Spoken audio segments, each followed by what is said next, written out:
You're listening to Ernestly Speaking, the only weekly podcast that covers friends, foes, and anything that goes. And now, for your badass host, Ernest Owens. And we're back for another episode of Ernestly Speaking with your host, Ernest Owens, myself. Oh, this has been quite the beginning of a big month. It's December. It's the holidays, and I am feeling it. We're off to the finish lines of 2023, final month of 2023, and it's a good month. It's so far so good. I've been traveling. Okay, I've been traveling through. So much to talk about, so much to catch up on, and I'm excited. This is going to be quite the episode because there's lots of tea. I feel like when it's the end of the year, it's like that grand season finale. This is going to be the final, run of shows before we go to season 6. And this month marks the 3-year anniversary of Ernestly Speaking. If you all remember, I started off with a special, preview episode at the end of 2020. And who would have thought that I would have been kicking off season 1, the first episode, I believe, the first major episode of season 1 was the insurrection. Like, we came into the first season of this show dealing with a situation when Americans were trying to cancel America. And here we are, nearly 3 years later. And, we done seen all kinds of things. But here we are, it's December, and it's been a month. It's been a month already. Lots of tea, lots of stuff. I cannot wait. So first off, let's get into my traveling. I went to Detroit. I went to Delaware, and I did it all in 48 hours. So my favorite cousin, Rachel, had got married. Her husband is Juwan Mosby. I said Juwan. I never heard of Juwan in a long time. They're from Detroit, so clearly. But Juwan Mosby and her, they got married at a cathedral, a really nice cathedral. I think it's called Mary Grove Conservancy was where we was at. If anybody from Detroit knows about Mary Grove, it's a very nice space. They had the whole wedding there. She went to the University of Michigan, and so she's a Spartan, and so she had the Spartan mascot, and it was like "Go Green." And I'm an Ivy League. We're not like crazy sports people over in the Ivy League. So when I heard about this, I was like, they're really into this football. But I hear Michigan State. I think it's Michigan. No, she goes to Michigan State. Oh, there's a big difference. Let me clarify that. She goes to Michigan State. She does not go to the University of Michigan. Ooh, I know she'll get mad at me. And apparently that's a big deal over there. That's how y'all know I don't know nothing about the football. So she goes to Michigan State. They go green, and she had the Spartan mascot at her wedding. She blew it up. Okay. It was just so pretty.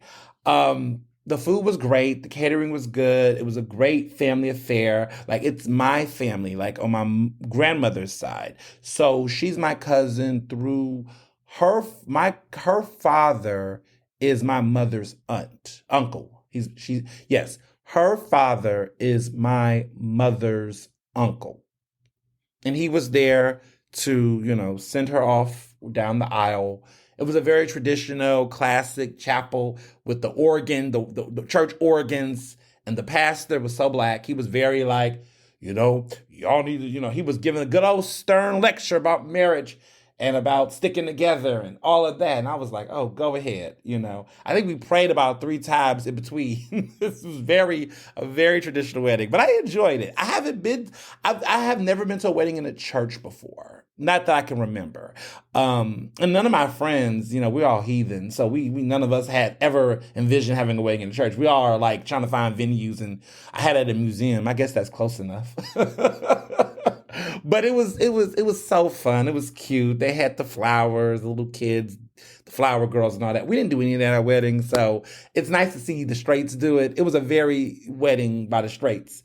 Well, yes, traditional in that sense. Have I been to any other gay weddings? Yes, I have. Kenji and Tiffany, my friends from college, they got married. But again, it was on a boat. It was not in a church.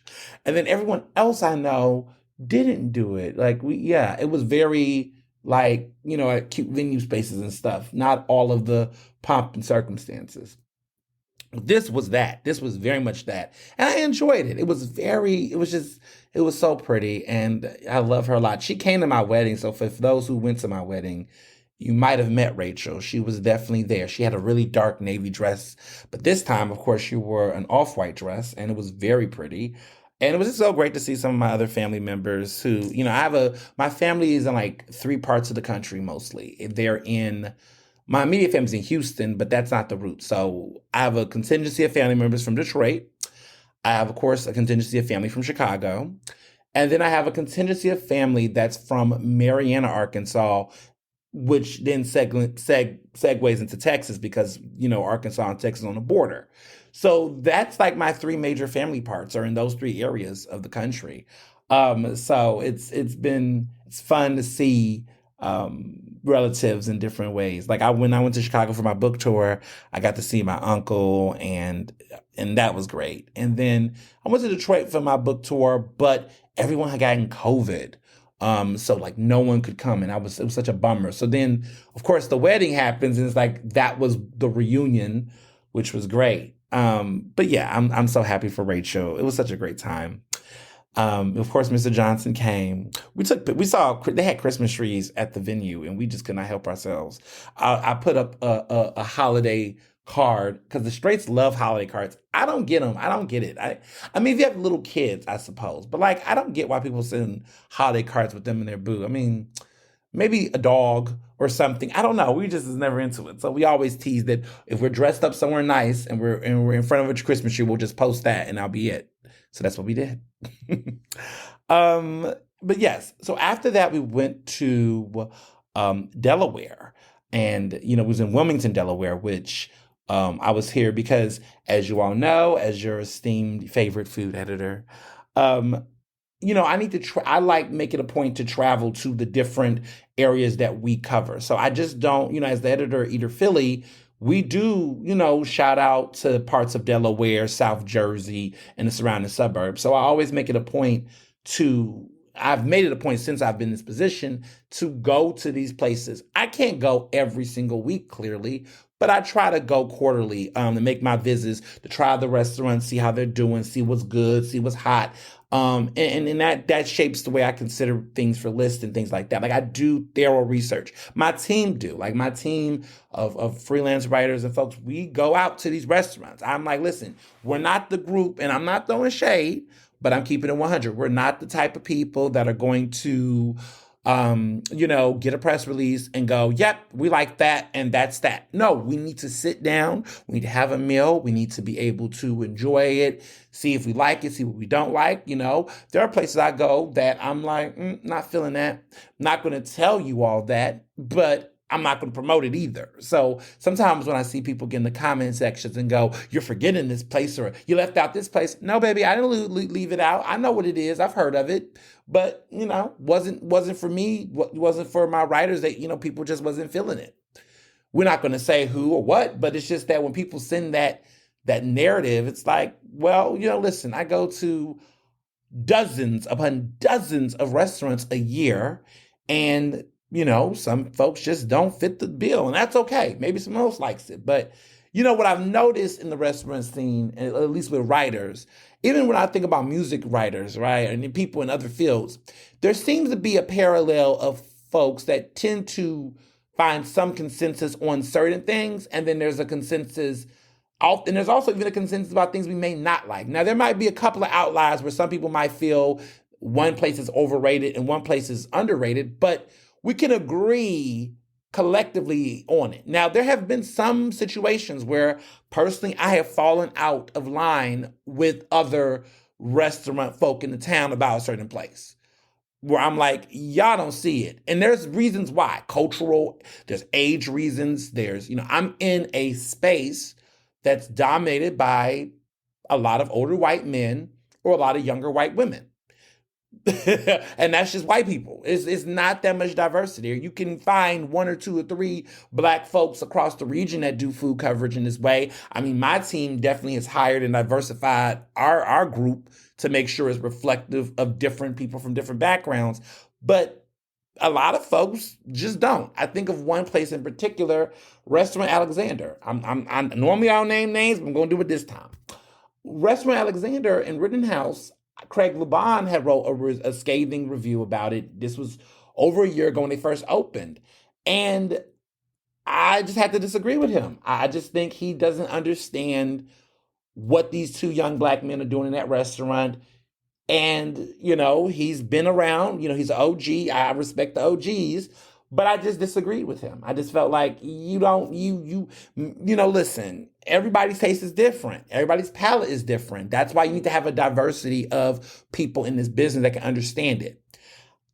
I was right in the sense that through time, that restaurant has tremendously has just gotten a larger in mass and interest, and people will credit me for that. And they will even credit me for partially that influence. But I think that to me, when a new restaurant comes out, I just feel like sometimes people are really quick to just say no or just to shut it. And I think you miss a lot of context when you do that. You miss the nuances. You gotta, to me, you gotta let a restaurant breathe for 3 months. And even at that point, you gotta also recognize what are the challenges that particular restaurants or even the chefs there are experiencing. Like there's Chef Montana Houston and there's Chef Jameer Wimberly Cole. These are, they are two great black male chefs that have come from places like 11 Madison Park. Like they're not some rookies. They're young. One is 27, one is 23, but they've come from some really good stock and have worked in other restaurants across the region. And so I sometimes feel like, you can try a dish or one or whatever, and it can be something different, and you may not understand or embrace what makes that different. But I recognize it. I peeped it. I said, oh, I get it. And I love it. Like, I love that restaurant. Like, it is just, what it represents, what it means, where it's located. You're in an area like Rittenhouse. It's not that many black chefs in Rittenhouse. It's not that many top black chefs that are cooking food like that. They had challenges. They replaced the old V Street, which is Rich Landau's vegan restaurant. He owns Ground Provisions in Jersey, and he also owns, of course, a legendary veg. You replacing a restaurant like that. You got some heavy shoes to fill. Because let's be clear, V Street didn't close because of sales. They closed because their staff was trying to unionize and all that didn't, crank up the way it's supposed to be. And fun fact, Rich Landau is the brother of Rue Landau, who is the city councilwoman who's about to be in city council, the first openly LGBTQ member of Philadelphia City Council elected openly. That is her brother. Did y'all know that? Fun fact. See that? But I say all this to say, they had some heavy shoes to fill. Plus, they're in an area of Rittenhouse that's like Zama is on that strip that they're next to. They're right next to Zama. They're in the heart. And so you could go to a bunch of restaurants in Rittenhouse and forget about this place. But the fact that word of mouth and people recognizing the uniqueness of what they're doing and how they're cooking in that area, they've been able to really generate masses. It really touched my heart when I went to Restaurant Week with my friend Amanda. And we, had dinner there. And she was just wowed by it. And I think that was her first time eating it, just like the main dinner, like no special dinners and things. Like we went there for special events and things, but that was her first time having like a standard dinner there. And she was just wowed, and the dessert she loved. I remember she loved that dessert. And remember there was a whole, yes. She loved that dessert. And I just remember, in that moment was like, see, somebody gets it. Like what they're doing. Like it's a contemporary European cuisine, but they also give it this splash of like this black soul food edge that just gives it a nice little pizzazz in it. And it's great. This is great. But again, you sometimes can go against the fray. Like I don't want to go into restaurants that I think are overrated in this town, but but there are a couple of restaurants where people just be gassing it up, and I'm just like, I know another restaurant in this city that serves this better. I digress. I'm going to move on. We're gonna come back to this a little bit, but there's so many things. Okay, so went to Delaware. We went to Berea Steaks. I think it's called Bardia. Is it Bardia Steaks? I should know this because it was an incredible restaurant. So I loved that place. So this is a brand. It's Bardia. It's Bardia Steak. That's what it's called. Bardia Steaks. Bardia Steak. They are in Wilmington, Delaware. They have two locations. Well, they have a bunch of places apparently, but it's Bardia Food and Drink, and there's Bardia Steaks. They're right next to each other. But we went to Bardia Steaks and we did the tasting menu. And listen, top tier, baby, top tier, top tier. It was incredible. There's nothing like this in Philly. Like that tasting menu, baby. We had it with the wine pairing. We were out. We were out. Mr. Johnson and I came home. Came to our hotel. Which sidebar, we went to Hotel DuPont, which I've always loved. It is the best hotel in Delaware. I'm just gonna make it plain. It is the best hotel in Delaware. There might be some other cute hotels, but Hotel DuPont is the best. It's a classic, baby. Okay, it's been here for 125 years. And it's gorgeous, it's grand, it's magnificent. It is top tier. Let me just put it that way. It is top tier. It's a great restaurant, great vibes, and the food is great.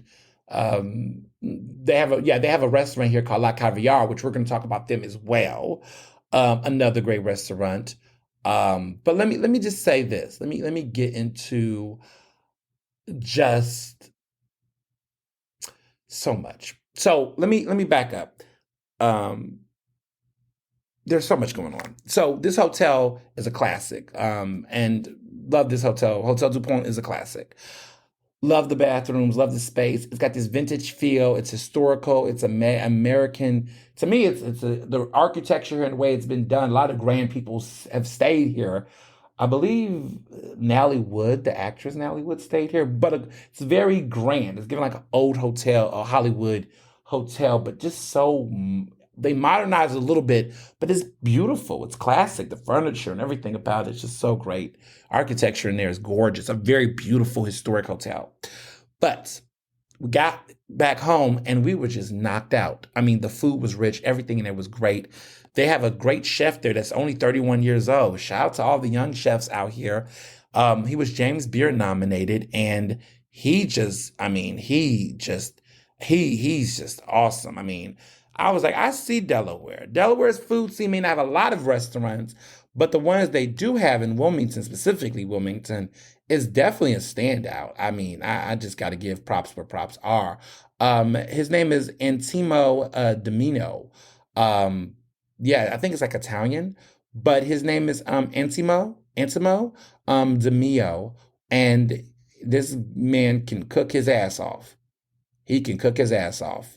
I mean, we had short rib risotto with a steak that it was a Wagyu short rib, and it was delicious. I mean, the flavor, everything about it was just grand. Oh my goodness. It was so many things. I mean, he's got spaghetti with caviar on top.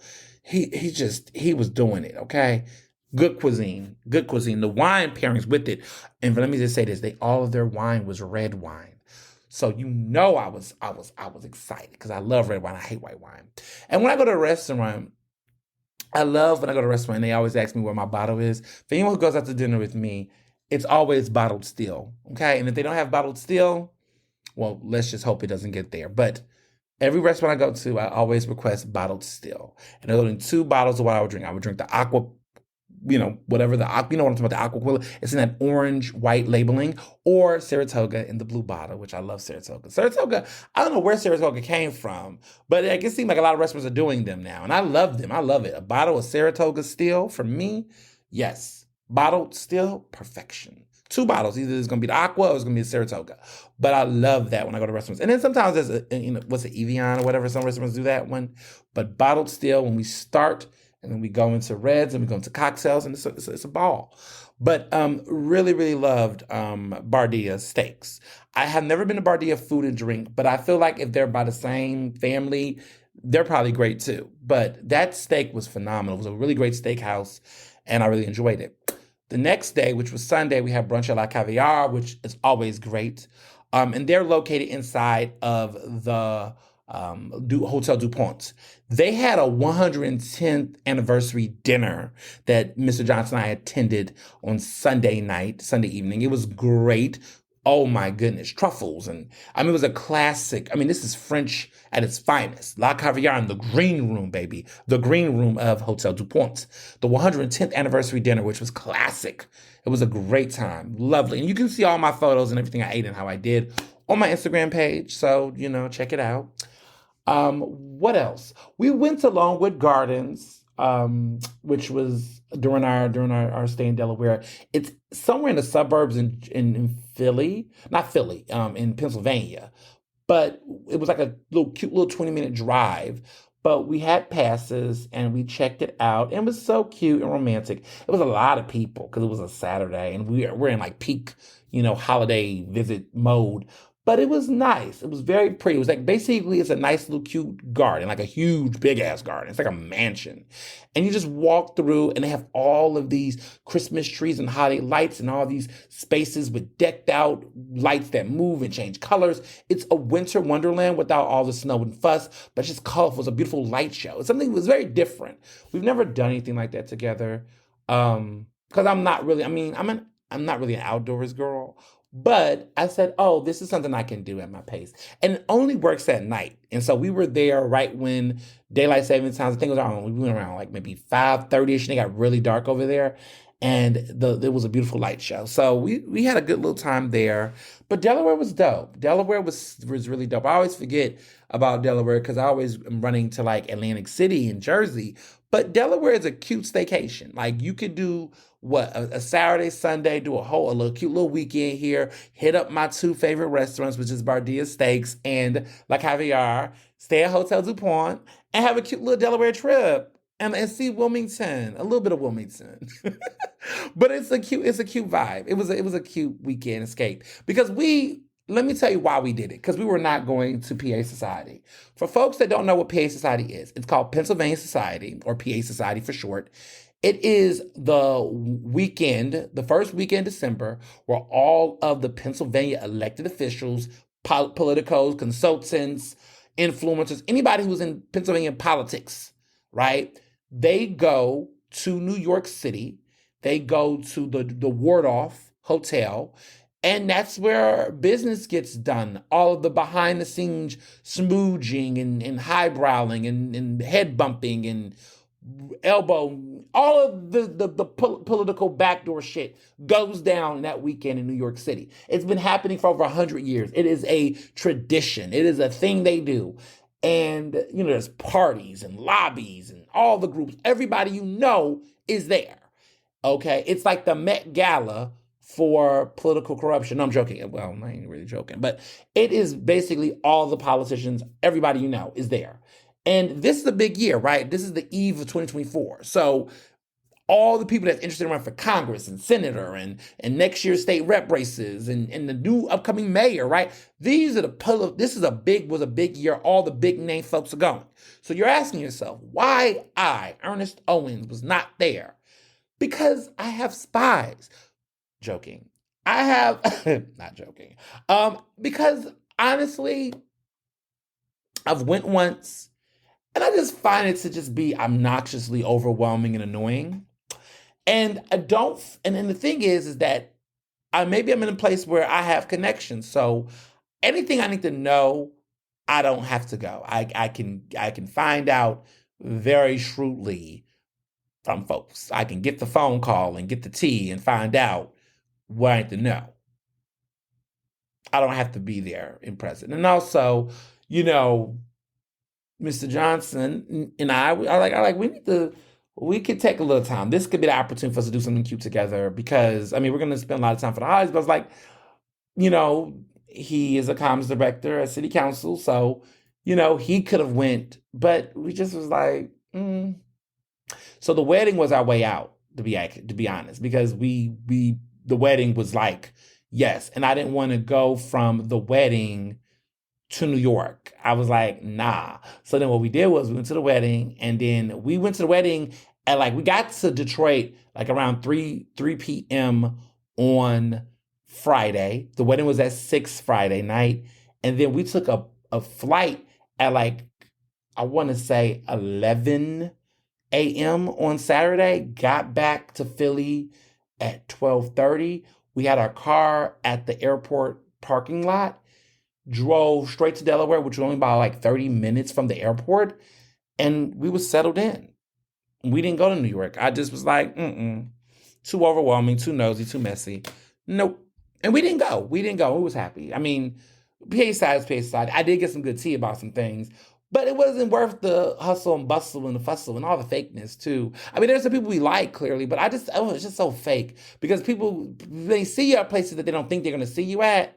Then everybody gets all like, how did you get here? What the fuck? Like, I used to hate that. Like when I go to parties or events and people are like, oh, how did you get here? How did you get here? Like, that's the real question. I don't know why you're asking me why I'm here. Like, I don't think anyone should be questioning me about anything I'm at. I think it's just rude. I think it's the weirdest thing to do. It just gives off hater vibes. I'm like, you just see a person somewhere and you're like, oh, how did you get here? Hello, good evening. How are you? Like, did we lose manners when we walked in the door? I don't understand. I just when I see people do that, I think it's weird. I'm normally like, I don't care. I'm like, if I see someone I know, I'm like, hello, how are you doing? You know, whatever. But it's always this, oh, how did you get here? And then hear from white people specifically, it just comes off very racist. It's like a weird, how did you get here? What are you doing here? You know, they add another word to it and it gets really weird. How did you get here? You know what I'm saying? It gets real weird at that point. But yeah,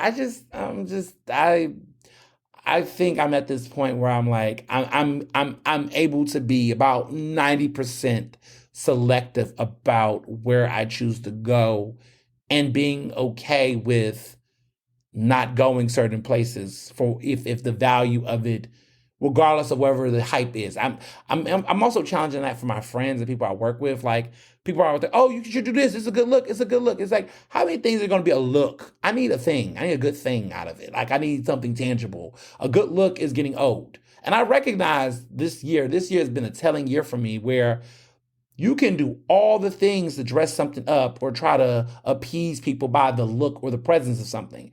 But at the end of the day, people want what they want, and if you're not going to deliver it, don't waste people's time. If you're not going to change, don't waste people's time. You know, I recognize and I can accept that there are certain people in this world who does not want to see me thrive and succeed because what I represent threatens them and it makes them uncomfortable and it makes them, it triggers their insecurities about what they didn't achieve in their own lives or what they haven't done or what they think about people and race and sexuality and age and things.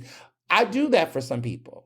And there's a lot of successful people that do that. And for whatever reasons, whether it's Black women or Black queer people, whatever, there's an infatuation with our success and our excellence in a way that challenges people. It can inspire people to do great things and be a better person, which I think is hopefully, which one would love to be the case. But sometimes it can also trigger people's insecurities and make them, be, resentful in ways and lash out and act out in ways that is not only detrimental to themselves, but those around. And that sucks. That sucks. I've definitely experienced that. And there were times I used to say to myself, well, what can I do to fix that? And I realized I can't fix that. That's a personal problem for someone. We oftentimes think about what it means to dim our own lights or reduce them. And I've heard stories about women who do that and other folks that feel like, oh, I gotta, tone it down or whatever. And then you realize that the person that recognizes you doing that only feels worse because then they feel like you're recognizing them to be insufficient or inferior. Even if that's not what you're trying to do, they receive it that way, right? If a person's not well in the mind around their confidence, they're going to pick up on that and even feel worse because now they don't feel like they have a leveling plane. Because in their head, everything's a competition. And when you're dealing with a person that comes from a mindset that everything's a competition, they can't thrive that way. They can't. They just can't. I mean, it's okay to be competitive in some regards, but some situations, is it really a competition, or is it your marathon, is your race, and you should fucking run your own race? We could talk about that too, but what do I know? Um, I think about just certain situations, recently where I realized that's your personal shit. That's not mine. And that's just what it was. I think about like just massive amount of criticism that celebrities or people I like, I wouldn't say look up to, some of them, but I think about Lil Nas X. Like whatever Lil Nas X do, for whatever reason, it gets folks that claim they're unbothered or don't care what he do to feel like they need to say something. And they need to respond and react to any little thing you do. And I know he's trolling them, and I think it's hilarious. And they fall for it every time. And it's like, listen, Lil Nas X isn't for you, and that's okay.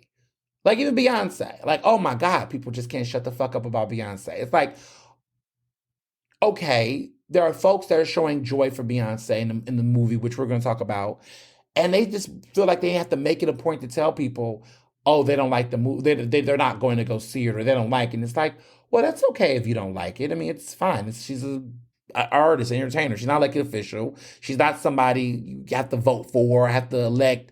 I mean, let people have their fucking joy.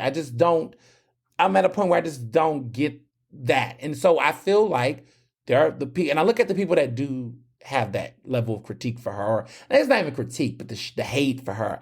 And I look at them and I go, that makes sense.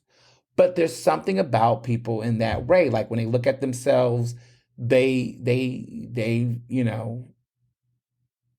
because it's like even me, like I've tried to figure out why there is this, like when I look at the folks that have the most shit to say about me, it's a pattern, y'all. It's a pattern.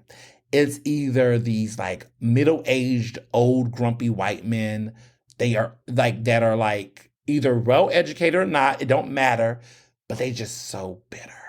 And then there are also like this constituency of older Black people that just want to, attempt to humble me or knock me down a notch. But I've noticed that, like, I don't get too many young people that be hating on me. Not really. I'm not notably. I mean, there might be a couple that's in the industry that's just jealous. We're going to start calling things what they are. I used to not like to say people are jealous, but it's like, you're jealous and it's sad and you need to help yourself. But like you can recognize that group, right? But outside of that, I feel like younger people, let me do what I do and they vibe. There's always a couple of haters over there, but not too many.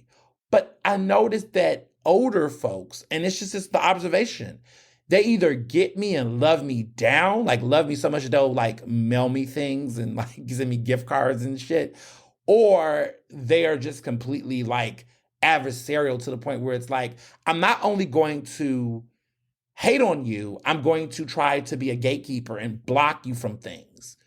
Oh, those are the worst. Like it's like the Karens, they become Karens. Like they're like, I'm going to call, I'm going to do that much. Because that's how bitter I am with my life and who I am as a person. Yeah. I see a lot and I hear a lot. And the things that ground me the most is that when I began to realize that these things are out of my control and all I can do is be my best self and do the best that I can do, that is when the doors was opening and that's when I saw progress personally. And so, yeah. A cool thing happened, and I'm going to give y'all an exclusive listen to this because I think you all should like definitely dive into this. So there had been, and honestly, this interview I just did with the legendary Lorraine Ballard Morrill. She has a podcast called Philadelphia Community Podcast that she does for iHeart. And, that NABJ Philly group has been on a tour. Media tour, and they've been having PABJ's name in their mouth and they can't get enough of it. And I initially wasn't going to respond, and I always will continue to say, quote, the work is the response, because it really is. But a platform like iHeart, you just can't just not have a chance. And there were people WRD folks like Simon Jones interviewed them, where I was just like, okay, it's interesting that I'm seeing these people interview them. They just started, but nobody was going to give me the common courtesy or the respect to say, this group is talking about your group. You should be able to have a chance to respectfully rebuttal or to comment. No, they just let them say what they want. And these interviews, I heard them. I was like, these people are over here talking really reckless, and no one was going to do the common courtesy. So my team reached out to them and said, there was a lot of slanderous things said, and our president and our team would like to have a moment to, come on your show respectfully if you're going to call this journalism. Of course, there was no hesitation there because they understood the fairness. But just the matter that they didn't even consider initially to say, look, I got to talk to both. It's just funny how people chooses the both sides. It's like, either y'all going to stick with the both sides or y'all just not going to do them at all. Like, I mean, which one is it? So, see how I say, it's been interesting.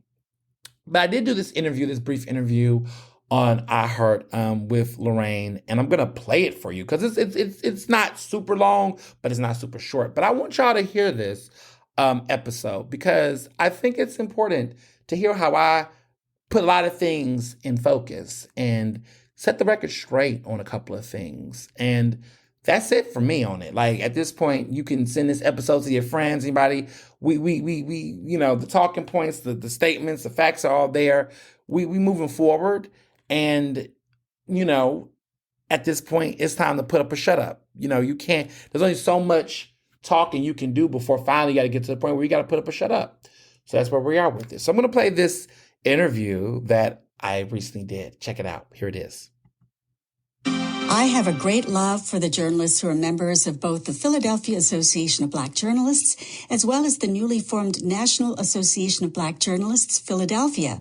PABJ recently split from the national organization, and a group of journalists have formed a Philly branch of the NABJ. In response, a few weeks ago, I spoke with members of the NABJ Philly affiliate. Today, we speak with PABJ. Joining me right now is Ernest Owens, who's president of the Philadelphia Association of Black Journalists. Thank you so much for joining us today, Ernest. Thank you so much for having me on. This is exciting. I feel as though I'm a little bit of Switzerland here because I did do a recent interview with the newly acquired NABJ Philly affiliate. And that's different from PABJ. So tell us what distinguishes the two. The difference is that the Philadelphia Association of Black Journalists was founded in 1974. We're turning 50 years old. We are our own nonprofit. We're independent. We have our own 501c3, and we are servicing Black journalists in the greater Philadelphia region without any influence or regulations by any other national organizations. NABJ Philly, they're more of a group. I wouldn't necessarily call them an organization. They don't have a 501c3. They don't have a headquarters like we do. And they are pretty much beholden to the National Association of Black Journalists, hence the NABJ portion to the Philly.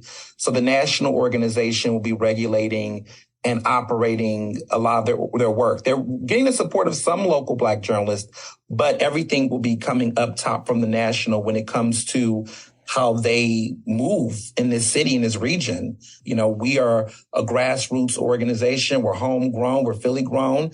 Our voices, our perspectives are more local. We're in the community. We're already in the community, and we're building partnerships that does not have to be dictated by a national organization with its own 501c3 that is determining what we do in the Commonwealth.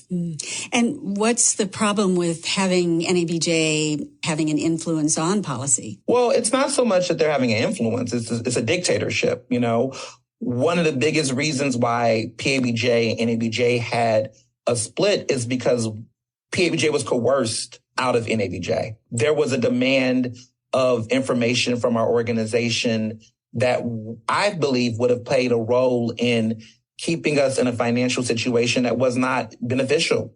My passion about ancestry comes from the fact that I was an only child who didn't have family. At that time in 2018, our organization... Still besties. The holidays are meant to be shared with family. Start today during our holiday sale at Ancestry.com. When I became the president, when I got on the board as the vice president, and myself and Manny was the president at that time in 2018, our organization was broke. Like, we had really no money. We did not have a headquarters. We didn't even have a P.O. box anymore. Our website domain was on the brinks of being basically done. We had nothing going.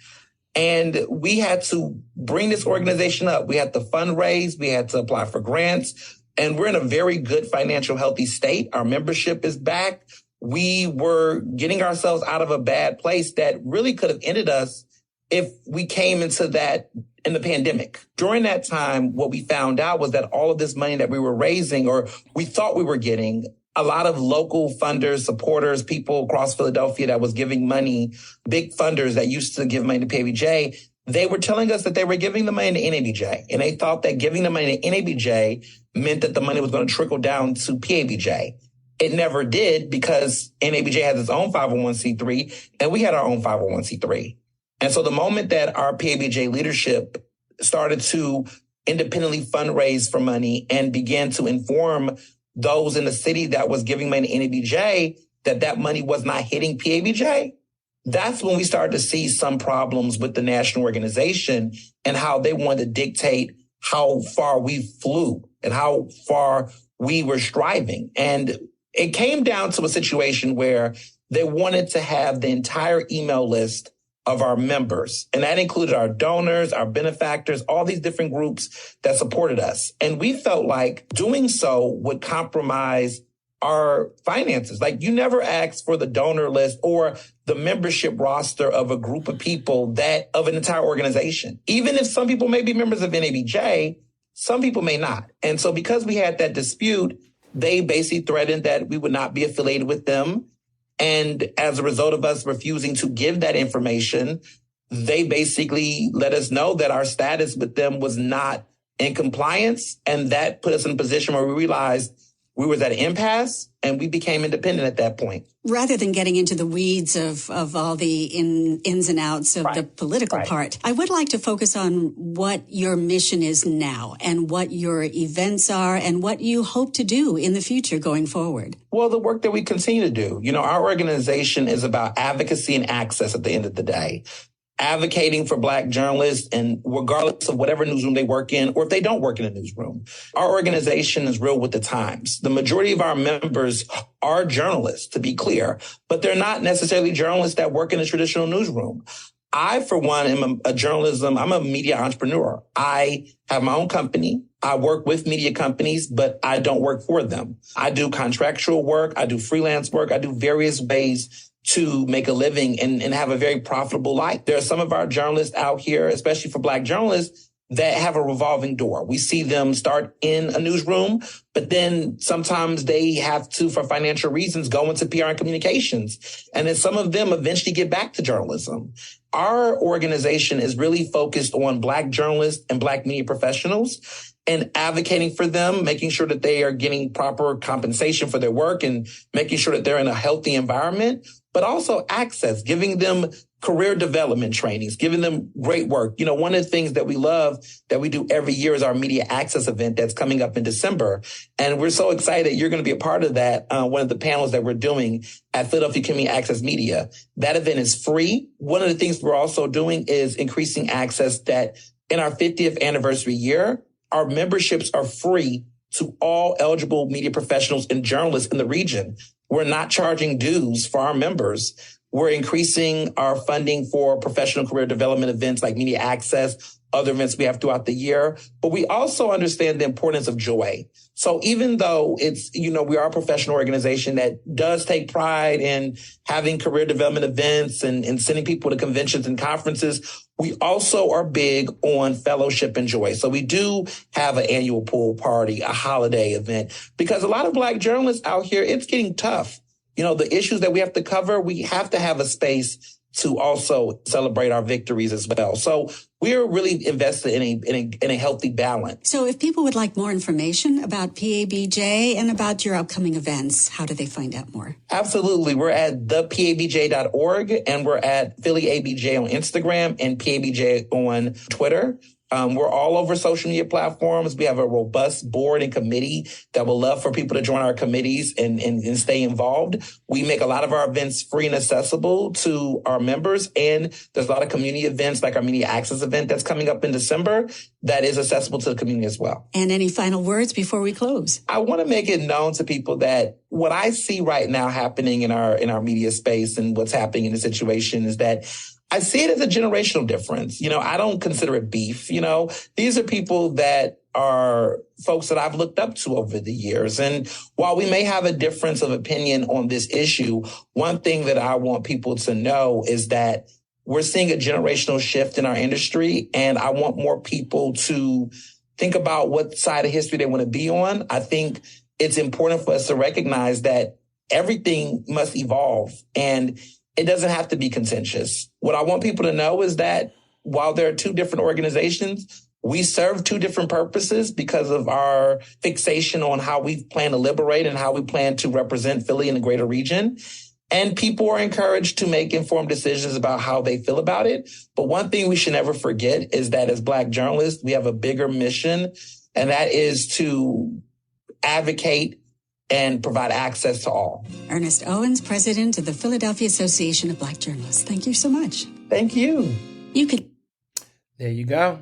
That was the interview, the full interview, I was having to give myself a pound on the back. I said, listen, I was hitting my points. Okay.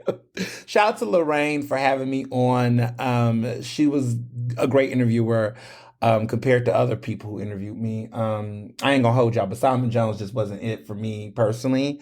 He just got a bias that he can't let go of when he interviews. Like I feel like he comes in with his own opinion and he won't let it go and grow. And I don't know, as someone who interviews people for a living, and you all have heard me interview people on this podcast, there's a certain level where you kind of hold back to let people get things out. And sometimes people can surprise you. You might learn something and it may change your viewpoint, but you have to allow yourself to evolve or change your perspective. And I really appreciated how Lorraine just made it plain, asked the questions and let me have the space to articulate and elaborate on the points I was making. And so I really appreciate her for that, because there are other folks who kind of came in with this like, are you interviewing me or are you interrogating me? And I feel like that's what people don't understand in interviews. If you're in that position as a journalist, are you interviewing the person or are you interrogating the person? And if it's a situation where a crime has not been committed or there is no ridiculous, egregious scandal, the energy of interrogation should really drop. It really should. Unless you're like, if you're interviewing Trump, right, and Trump's coming at you with a certain energy, then I guess you could interrogate Trump on some of the heinous things he said and done. But when you're interviewing a person that you claim to have some level of common decency and respect for, then you need to actually give them the space and the place to fully answer the question and actually frame the question in a way that's actually fair and accurate. Just saying. But what do I know? I'm teaching grown-ass people how to do interviews that act like they've been in the business longer than me, but they still making rookie decisions and mistakes. Moving on. Love the interview though. I really personally thought the interview was good, in my opinion. I felt like I got every point I made, and like quite frankly, I don't got more to say than that. Like I don't know what they want me to say. I feel like that's it. Like if you don't get it, you're choosing not to get it. If you're choosing to be obtuse, those are the points. That is it. Those are the breaks. Break it up. So, as you can see, it's been a weekend. So other things that I did throughout the week before I went to Detroit and Delaware, I went to Kichi Omakase with my younger brother who loved it. It was his first ever omakase, which for those who don't know, an omakase is a very nice sushi place.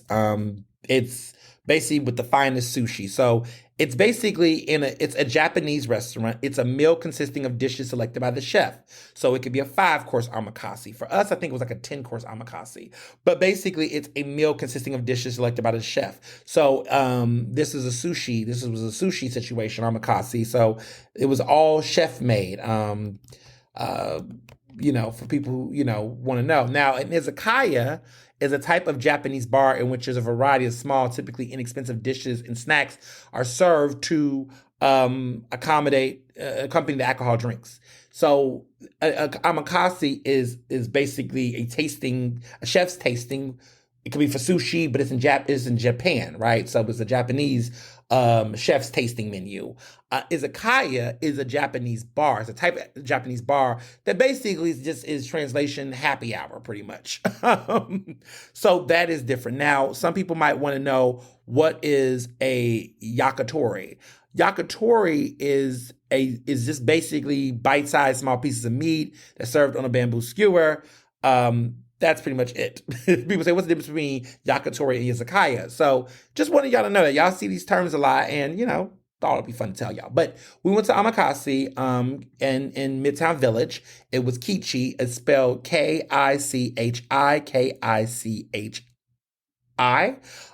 We did that. It was a great tasting. It was really swift. It was BYOB, by the way. It was BYOB, which was good. I had wine. Red wine for me, and he had bottled still water, because they didn't have anything to drink, I don't think. I think they had Coca-Cola or Pepsi, but they didn't have any liquor. Like, did they have liquor? They kind of did, but it was but he can't drink it. He's 20. So I'm trying to think what they had. They didn't really know. It's mostly B-ball-B. Like, you could bring your own. They bring out wine glasses, flute glasses, all that stuff.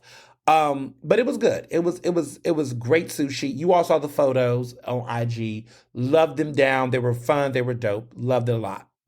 Also, The Risk It Takes to Bloom, that incredible book by my fave, Raquel Willis. I did a book talk with her at the Free Library of Philadelphia, the one on Vine, and it was beautiful. It was a great book talk. Raquel is a trans activist, writer. She used to be on the masthead for Out magazine a couple years back. She's done a lot of great work in movement spaces. She's very outspoken. She's just full of life. And she just released her memoir. We and her are what we call label mates. We're both a part of St. Martin's Press. My book, The Case for Council Culture, which came out in February, is through St. Martin's Press. And of course, her book, The Risk It Takes to Bloom, as well. We have the same book publicist, and our book came from the same publishing imprint, which is super dope, through Macmillan. So my label mate, she came, she's on her book tour, and she made a stop in Philadelphia, and I had the pleasure of being in conversation with her. The Risk It Takes to Bloom is out where books are sold. You can get it anywhere. You can get it on Amazon, get it anywhere. It's a great, rich memoir. She goes in.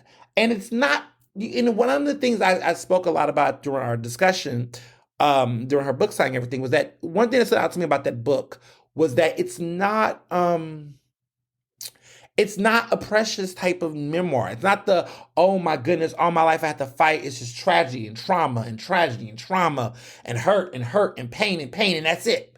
She talks about difficult parts in her life, but it just moves and progresses to the blooming that she had in her life and the evolution of her family, and it just ends very much on a very high note, and throughout it keeps a good balance of joy, and there was hardships, but there's joy, and she finds the joy and beauty throughout all these experiences, and it's never just like always just a downer until the end. And I just loved how that book was done. And honestly, if I ever do a memoir, which probably y'all want me to do one soon, but she's around my age, she's in her 30s.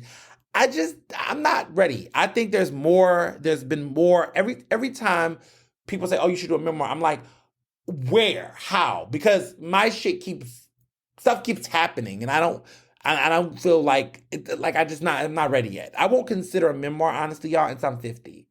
Like, I just personally don't see a memoir in me until I'm 50. They might convince me at 40, but honestly, I want to say 50. I won't consider writing a memoir until I'm 50 years old. I personally, that's just me. I feel like there's just so many things I want to navigate and I want to experience before I get there. There's just so many things that just needs to there's things that are fleshing out. There are things that I'm learning, and I'm in discovery phase. And so I feel like when you're in that part in your life, you shouldn't want to encapsulate it so much. Raquel's experience is different. I think a memoir like hers makes sense for so many reasons that mine don't make sense, to be honest. Not yet, at least, to be fair. So yeah, I will defer to 50. But who knows? It can change. But I'm at around 50. Now, I wouldn't mind doing a semi-memoir, which would be like encapsulating one aspect of my life. Where it would be, I know some people have done that lately, where they'll do like a book about their childhood or something, but they wouldn't do their whole life memoir. I could see myself doing that if there was a real desire. Like I could say, look, like honestly, I would love to do a memoir of my childhood and my college years. And then my adulthood years, I'm still evolving. Like I would do something from my upbringing in college, my upbringing in my youth, and then get to the end of my college senior year. I could see that ending. And the ending would be fun because it could be just kind of like this thing where I'm like, at the end, the guy who's my boyfriend years later, a decade later, that man became my husband. That would be a cool way to end it. I don't know. But I definitely could see something like that, but not full adulthood life story yet. I feel like there's just consistently more. Like a year ago, I wasn't banned from NABJ. So I couldn't that would have been a major story that if I would have, there are people that were mentors and people I looked up to that betrayed me this year, that in the shifting of all of that, I would have sung their highest praises a year or two ago. So it's just, I gotta let some things flesh out. I feel like I'm in a groove now, but I feel like more things I just need to live life more before I get there. But yeah, her book was incredible. Encourage you all to read it. Everyone should read it. Everyone should read it. Highly recommended. Made a stop by Enswell over there. Enswell, it's Enswell. Enswell, over on Spruce, 15th and Spruce. Nice bar. Always go. They have like coffee focused cocktails, and they use Rival Brothers. Cocktails. They also have they have the best, espresso martinis. They have the best, any type of coffee based cocktail. They got the best over there. Anything with coffee over there. Any coffee, based cocktail. They're great over there. They're just divine. Enswell, it's just, yeah, they're great. One thing that stands out about them that I also like is that they are, they use local, they're really good at using local liquor, like local brands. That's another thing that I appreciate about them a lot. They use a lot of all of their liquor is local spirits. They don't use any outside group. So there's Blue Coat Gin in there. There's, Kinsey whiskey.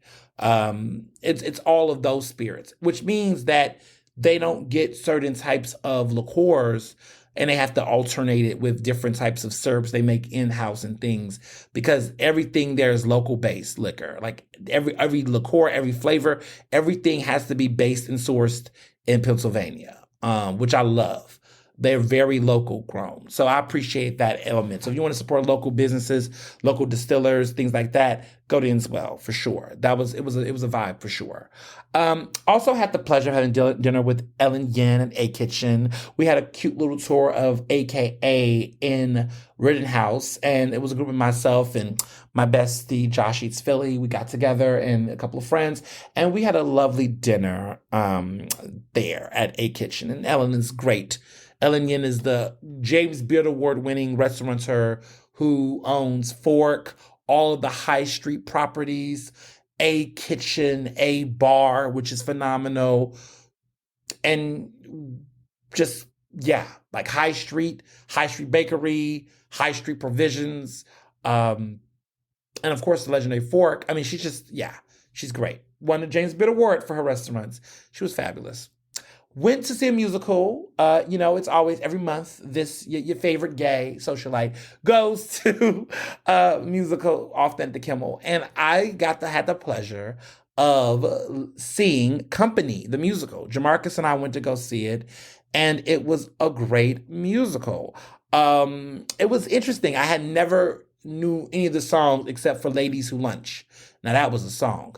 But it was fun. It was different. It was hip. It was modern. It was great to watch a musical that was not based in like the super past. Like all the musicals I've watched lately, they're very into fantasy. They're very much so set in olden times or different worlds or fantasy worlds. But it was cool to watch a musical that was like set in modern day today. And it had a black woman who played the lead role, and and she was phenomenal. She was great. Her role was, yeah, she could act her ass off. Um, but I had a good time. I really enjoyed her performance. Um, and thought that she was great. I felt like her performance is one of those performances where you're like, wow, why wasn't a black person cast as this before? You know, sometimes you just don't know until you see it for yourself that some of these roles that we've been, made to believe are for only, white actors or actresses, other people could play that role, from our community, and do it in a way that doesn't seem disingenuous. And so this was one of those roles. So the character name is Bobby. The lead role is her name is Bobby, and she's turning 35, and she's having, I don't know if I would call it a quarter life crisis, maybe a third life crisis, but basically she wants to consider marriage. And everyone around her is like, you should be married at this age. What's wrong with you? And she's navigating all of those obstacles, and she's exploring love through her friends vicariously, their experiences with marriage and dating. And some of them are having great marriages. Some of them are not as happy. Some of them are doing experimental things. I don't want to tell off the show, but it's a really good play. And you can watch it. It's at the Forest Theater at the Kimmel, and it's phenomenal. But I enjoyed it. And the vocals were vocaling. Let me just say that. The vocals were on point. Also got a chance to check out and revisit and circle around the block, as I always say, LMNO from Steven Starr in Fishtown. It's great, y'all. I mean, it's good Mexican food. It's Baja, California. It's a mix of fusions. But like, I think about my girl Amanda and how she likes tacos. Girl, you got to go to LMNO. Like, honestly, LMNO feels like, and see, I'm gonna make a comparison and I'm gonna get in trouble, but it is what it is. It is what Distrito used to be at its height, except with more flair and liveliness. Like RIP to Jose Garza's Distrito. I used to love Distrito growing up. Distrito used to be great, but Distrito went through so many different evolutions until its unfortunate, untimely demise. But this place reminds me of Distrito at its height. Like when it was doing, y'all remember, for those who remember, if you don't remember, it's okay.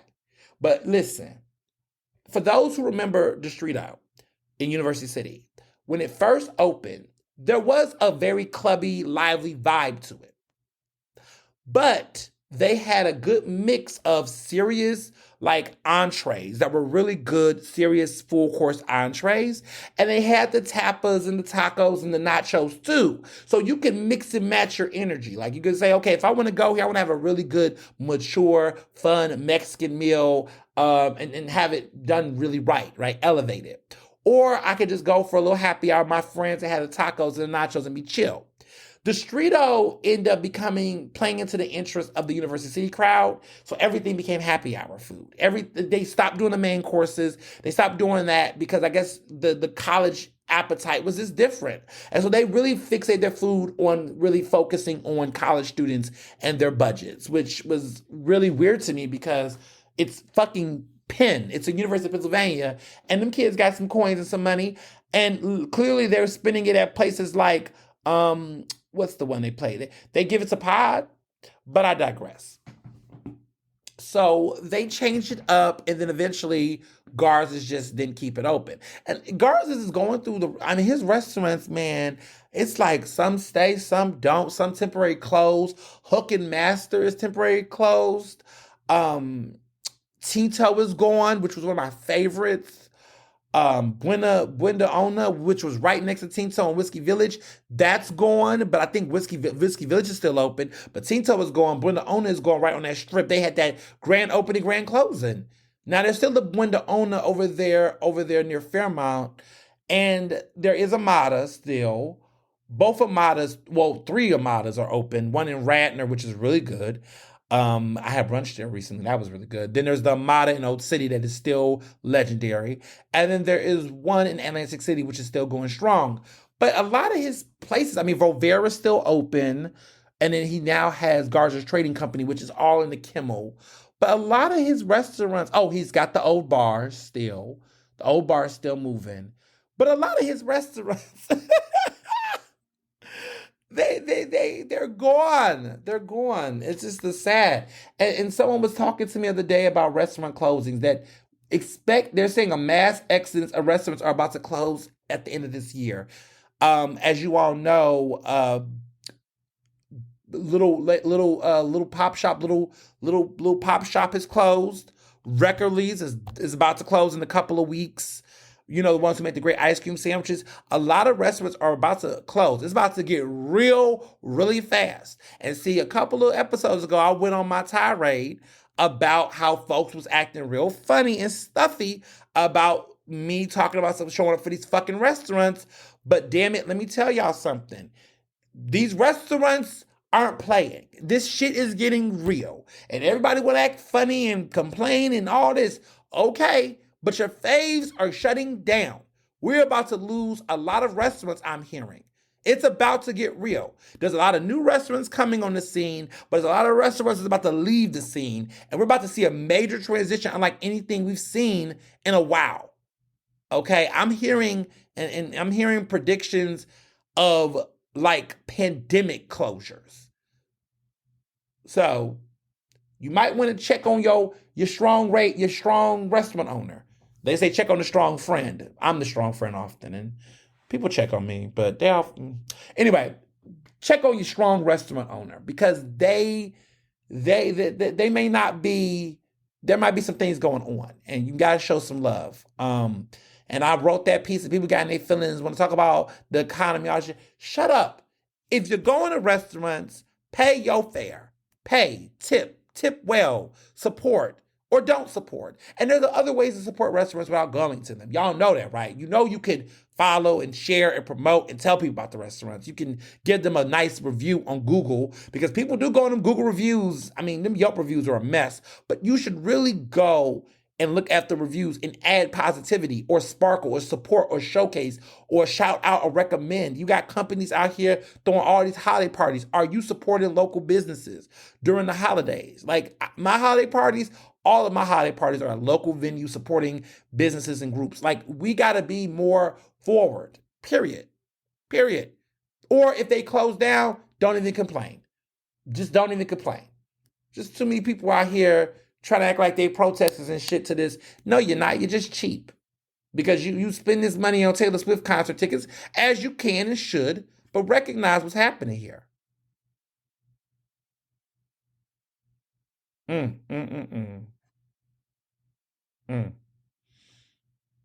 So, other things to consider.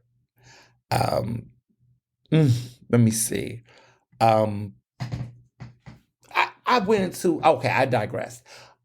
LMNO is great because of the fact that it's fun, it's flavorful, it's lively, and it has a great balance between fun, familiar finger foods, but also some elevated type of cuisine. So I encourage people to check it out and give it a try. It is Steven Star, so if you have a Steven Star gift card, they will accept it.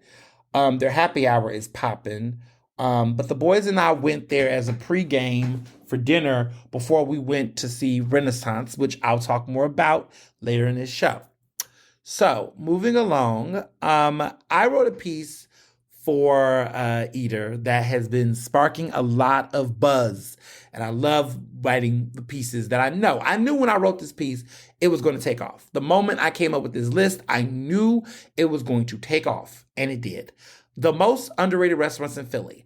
I haven't seen a list like this in Philly because I think people try not to, they get really subjective. Everybody always going to do the best restaurants. But I was like, I want to do the most underrated. And let me explain what I meant by underrated. Because during during the end of the year, right around this time, there's a lot of great restaurants that often go ignored on these best of lists. There are a lot of regional and national media outlets that put a spotlight on about the same, like 20 or so places. Like there always is. Like this year, Malu was on every list, right? Honeysuckle Provisions, which I love, other restaurants, like Middle Child, Clubhouse, restaurants like that always get love. Her Supper Club, Zahav, Friday, Saturday, Sunday, right? They get love all the time. They're getting a lot of love this year, as they should, right? But there are several dining spots that often fall within the cracks. There's a lot of reasons why, right? They don't get enough consistent PR. Some of them don't even have a PR team. They're just doing it themselves. Their launch was soft. They didn't have this big, grand, huge launch. The location is somewhere that doesn't often get enough buzz. So if you're not in a poppin' neighborhood like Fishtown or Rittenhouse, people may not even give a fuck. Just keep it 100.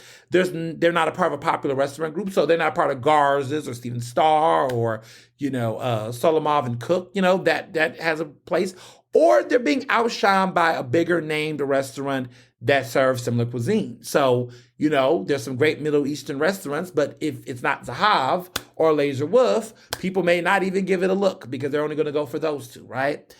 But we've celebrated restaurants all the time that are great, but we need to look at these other ones that are doing good too. So I did my list of the first ever 15 most underrated restaurants in Philly. And to be clear, underrated in my definition is a restaurant that is not on any major essential restaurant lists. They're not on any best of lists, they're not on those lists. They're literally like, they might be on lists in general, like, places to eat in Chicago, or not Chicago, in Fishtown. But I'm saying they're not given any of this major prestige in that way. So these are my restaurants. Toast Cafe, which I love, in West Philly. It's on 500 South 52nd Street. They got the best oxtail and grits I've ever had in my life. Stir Restaurant, which is on 2600 Benjamin Franklin Parkway. That's in the Art Museum of Philadelphia, the Philadelphia Museum of Art. They are there. Even though it's a museum, a restaurant, it is not just a basic museum restaurant. It is really good up in there. Stir is really underrated, and you do not have to. I don't believe you have to have to buy a museum ticket in order to go. I believe Butcher Bar, which is on 20th and Chestnut. It's in Center City. And there's a lot of great steakhouses, but this place is just serving anything with meat, and it's serving it well. I mean, juicy burgers, fire grilled chicken, succulent ribs. It's killing it. Wilder in Rittenhouse, which a lot of people sleep on, but they have a really good, consistent dinner, lunch, and brunch menu. I mean, they got pasta, they got seafood, they got a really great pizza line. They got other entrees, but they got a good situation going. They have a really great raw bar that's really extensive. Underrated. It's on 20th and Sansom. There's Southgate, which I love. It's Korean, and they have a really great happy hour, but their food is so good. They're on 18th and Lombard Street. They have they have bio buns. They got, spicy pork ramen. Oh, so good. Everything in there is just chef's kiss. Pizzeria Salvi, which a lot of people were shocked to have this on the list. This is a really great pizza spot. A lot of people talk about Pizzeria Badia, which is phenomenal, and other places, but we don't talk about Pizzeria Salvi enough. Now, this is Chef Mark Vetri's restaurant. Now, you're like, Vetri? Vetri's legendary. Yes, but Pizza Salvi is inside the Comcast Technology Center, which is at the bottom. It's not when you walk in the Comcast Technology Center, which is on 1800 Arch Street, you don't see the surface. You have to go take the escalator down, and it's underground, and it is its own space, and it's named after his father, Sal. Mark Vetri's father just recently passed away during the Thanksgiving holiday, and this restaurant is named after his father, Sal, who was an inspirational chef, really influenced his son's cooking, and really is just legendary. Great menu, great meatballs, great salads. This is a really great pizza spot that I feel like is underrated. People should go there. Speaking of Italian, Dose Italian, which I went to this week, this past week. And also I've been to a couple other times prior, but they have some really good food. They're in the W Hotel. Doce, you see it all the time. Or Doce, I think it's called Doce. I've been saying Doce. Oops. Doce. Like Versace. It's not Versace. It's Versace. So it's Doce. I believe it is Doce. It is in the W Hotel, and they make impressive house-made pasta. They have really great pizza. But they also have some really great entrees. Like I had the lamb osso buco, and that was really good. And they have a truffled spinach ricotta ravioli that's divine as well. And they're at the W, which is on 1437 Chestnut Street. Also went to Winkle. Winkle is another one. It's in Midtown Village, the neighborhood. Very fun place. It's gay owned, I believe, as well. They don't take reservations, but that brunch is nothing to play with. They have a deep fried bread pudding French toast. They got a brisket hash. They got omelets. They got all kind of things over there. It's at 11th and Locust, and it's called Winkle.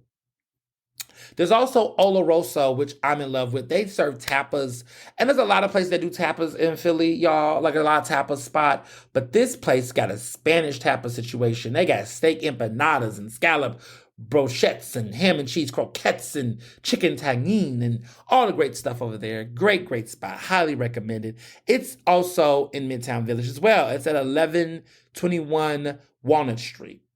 Oloroso. Don't sleep on it. There's also Grace and Proper, which is in South Philly. It's an Italian market, and they are Portuguese influenced. I went there when they first opened. I need to make some more visits back, but I sleep on them. But they have some really great stuff. They got a really good savory garlic, slow roasted pork loin sandwich. They got a Euro bar that has all these great spritz and Greek rosés and cocktails. It's really good in there. It's sophisticated, but it's casual. It's a very popular bar, but not enough praise. Now, y'all know I love my vegan spots. Oh, also for those who want to know, Grace and Proper is on 941 South 8th Street. So it's deep in South Philly. Now, for my vegan restaurant, because I love, I got to show love to my vegans, Fitz on 4th. If you've ever been, you know this is the spot. Everyone goes to veg and everybody go to Charlie Was a Sinner. But Fitz on 4th is where it's at. I went there and really loved it. They really take their plant-based cuisine seriously. They really do. They have some really great food. I had a whole meal there. Me and Mr. Johnson went there for dinner a couple of months back, and y'all, I think people sleep on them. But they have, everything they had in there was just so good. Meatless and dairyless, but everything tastes like them. They have meatballs, quote unquote meatballs, that's made with pea protein and chickpeas. They got all types of eggplant. They got their own, not surf and turf. It's like an octopus, vegan octopus dish that tastes like octopus, but isn't. It's wild. The food is so damn good. Also, another favorite of mine is Southwark, which is really good. Southwark, y'all sleep on because they're now. Where is Fitz on 4th? It's on 743 South 4th Street. That's in Queen Village for people who know that area. It's in Queen Village. Fitz on 4th is. But Southwark is in Queen Village as well. It's at 701 South 4th Street. And the reason why I'd say people sleep on Southwark is that it's connected to Ambra. And if y'all remember a couple of weeks ago, I went to Ambra with Mr. Johnson. We had a lovely dinner. It was so romantic. It was so good. But the owner, Chris D'Ambro, and his wife, Marina de Oliveira, they own both of those restaurants that are connected together. Everyone talks about Ambra. Ambra gets on all the lists, okay? Ambra gets on all the best of lists. So that's why I cannot say that it's underrated. It's highly great. It's on the Essentials restaurant list for Eater. Like, it's a great restaurant. But people sleep on Southwark, which is connected to it. And that place is so underrated. They have all types of dishes. They got cheddar stuffed hush puppies, a 26-ounce bone-in ribeye. They got some really great cocktails. They got a cocktail in there called Mariah Carey Can't Dance, which is true and funny, but also the cocktail's really good. But it's great. It's great over there. They do some really good food. The Twisted Tail, which y'all heard me preach about a couple of, last weekend, and I went there for the ribs and fried chicken. It's on 509 South 2nd Street. It's in South Philly. Don't sleep on the Twisted Tail. Don't play with the Twisted Tail. It's great. It's got one of the best whiskey bars in the region, and they just really have some really great food. Not just bar food, but just great food. Posciano Coast by Aldo Lamberti. It is in Old City. Some people call it Society Hill, but it's on 212 Walnut Street. It's on the 2nd floor, got that beautiful rooftop. They got one of the best outdoor eating, alfresco dining spaces around. It's Mediterranean food. It's great for large parties. You got some great dinner parties there, birthdays. It's really ideal for all those special occasions. They got a really great happy hour too. The calamari is just like one of the best calamaris in the city. But they have really great seafood. It's Greek. It's fun. It's festive. It's pretty. It's underrated. And then last but not least, I've been in love with this place for a while, and I can't stop singing its praises. It's in Northern Liberties. It is also an Armenian, it's a Mediterranean grill with Armenian flavor. It's Apricot Stone. It's that BYOB that I cannot stop praising. They got that crazy dinner for 2 tasting menu that's only $85, not per person, for the couple. And it's BYOB. Y'all, you can't beat that. You can't beat that. It's the perfect date night spot. People sleep on it, but it's fabulous. Those are my 15 underrated restaurants. And some of y'all are probably going to listen to this and be pissed because you're going to say, God damn, you done let them on cheat code. Restaurants need our support, especially our underrated restaurants. They need our support. Our underrated restaurants need our support. We cannot keep playing them. We got to support our underrated restaurants because honestly, they could close and we're going to all be mad if they do. So one of the things I love about this position is that these restaurant owners call me and they say to me, Ernest, thank you so much for the shout out. Because when I started seeing a spike in my open table reservations, my Resi reservations, I was like, where did this come from? When people come to the restaurant, they tell me that there are folks that specifically pull out my articles on their phone and say, oh, I heard about it here. It makes a difference. And, there's people that are snobs in this business that get mad because they feel like only a certain type of restaurant should be shouted out. But you just don't have good taste. See, I grew up in Chicago and Houston, and now I live in Philly. I've been to different restaurant cities, major restaurant cities. I grew up in the scene, per se. What I will tell you is, and anybody who's a real one knows, that good food can be found at all levels of the restaurant scene. Whether you're talking lowbrow, highbrow, midbrow, whatever. There are bad restaurants that cost $100 per meal, and there are some phenomenal restaurants that cost only $10 for a plate. I have ate at all the ranges, and all of these restaurants are worthy of recognition. And when I hear small business owners, tell me things about like how people read the article or there's somebody shouted out or they can see the uptick in reservations because somebody in their neighborhood who never gave it a look did not know. That feels good. Because then you don't know, right? A couple of people go to that restaurant, you can create a generation of folks going. Like the craziest thing is I just realized my brother literally goes out to restaurants with his girlfriend based off of what list I do. And I didn't even realize this until we talked for dinner. Like I just didn't even realize. It's like, of course, my influence. Like one of his favorite places he loves barbecue. It's Fatu Saul, which is that Steven Star restaurant in Fishtown. He loves that place. And he saw about it on a list I did. He was just like, oh, yeah. And a lot of times he just orders off of Uber Eats, but he tries restaurants based off of the stuff I put. And so his girlfriend and him celebrate their 1-year anniversary, which is a big deal in college years, I must say.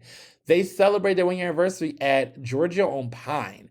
And I was just like, that was one of the first restaurants, Mr. Johnson, and I went to in our day in college. And like, now he's doing it.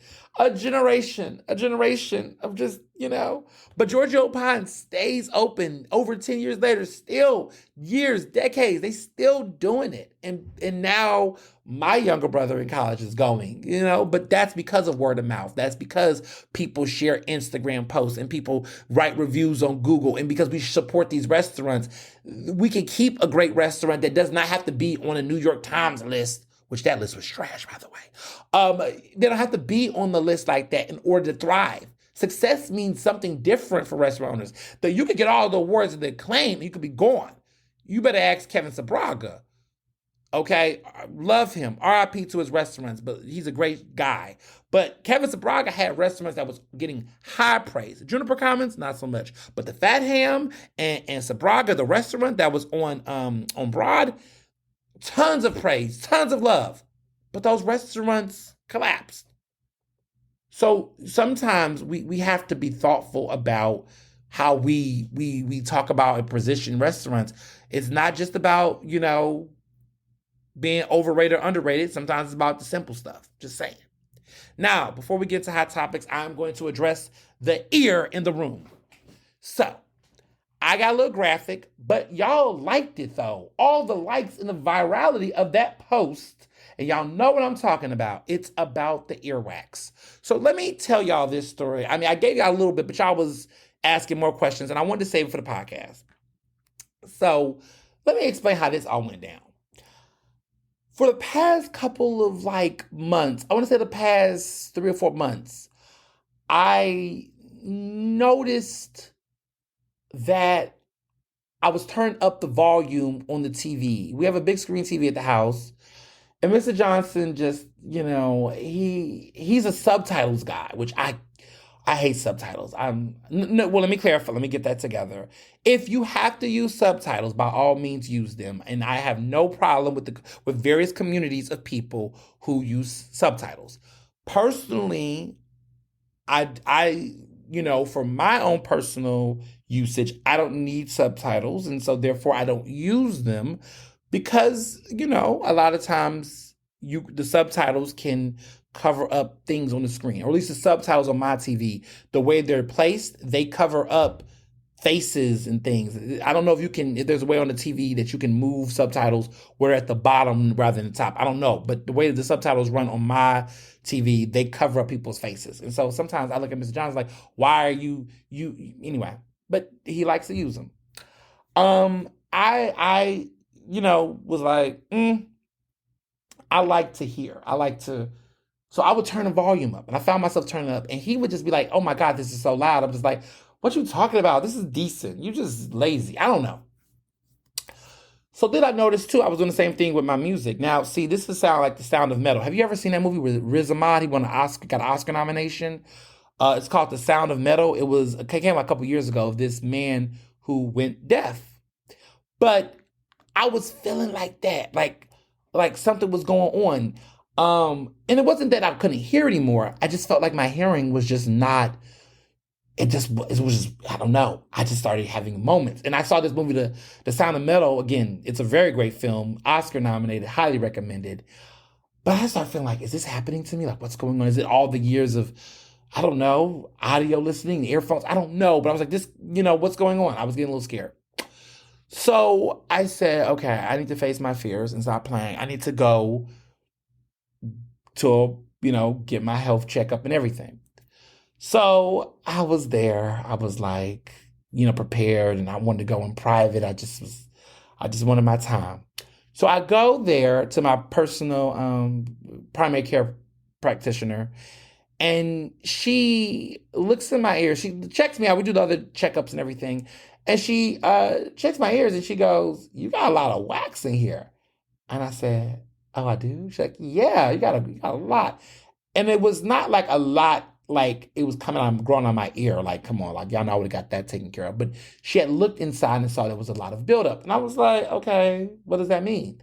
She says, I need to do a flushing procedure. I'm going to bring in one of my people. She brought in somebody. I think it was an EMT. I don't know that detail, but this was a simple situation. So she brought in this woman, Black woman, wonderful practitioner. She comes in. She's like, look, we're going to do a process where we're just going to do a little ear flush situation. I said, can you describe this? It's non-surgical. It's not really painful. Basically, it was a procedure where they have this little tool that they put in the ear, and it's like water. And they just basically rinse the ear out repeatedly with the pressure to basically get out wax residue. So I'm thinking, why are they doing all this for a little bit of wax? I don't know what's happening. So they first off with, they don't use a cotton, a Q-tip. They use this other device, like a little scooper thingy, and they put it deep in the air and they begin to scoop out the wax that they can see up front. It didn't hurt. It felt like a Q-tip, except not the cottoniness, but it didn't hurt. This was very like painless, but they get as much they can get out.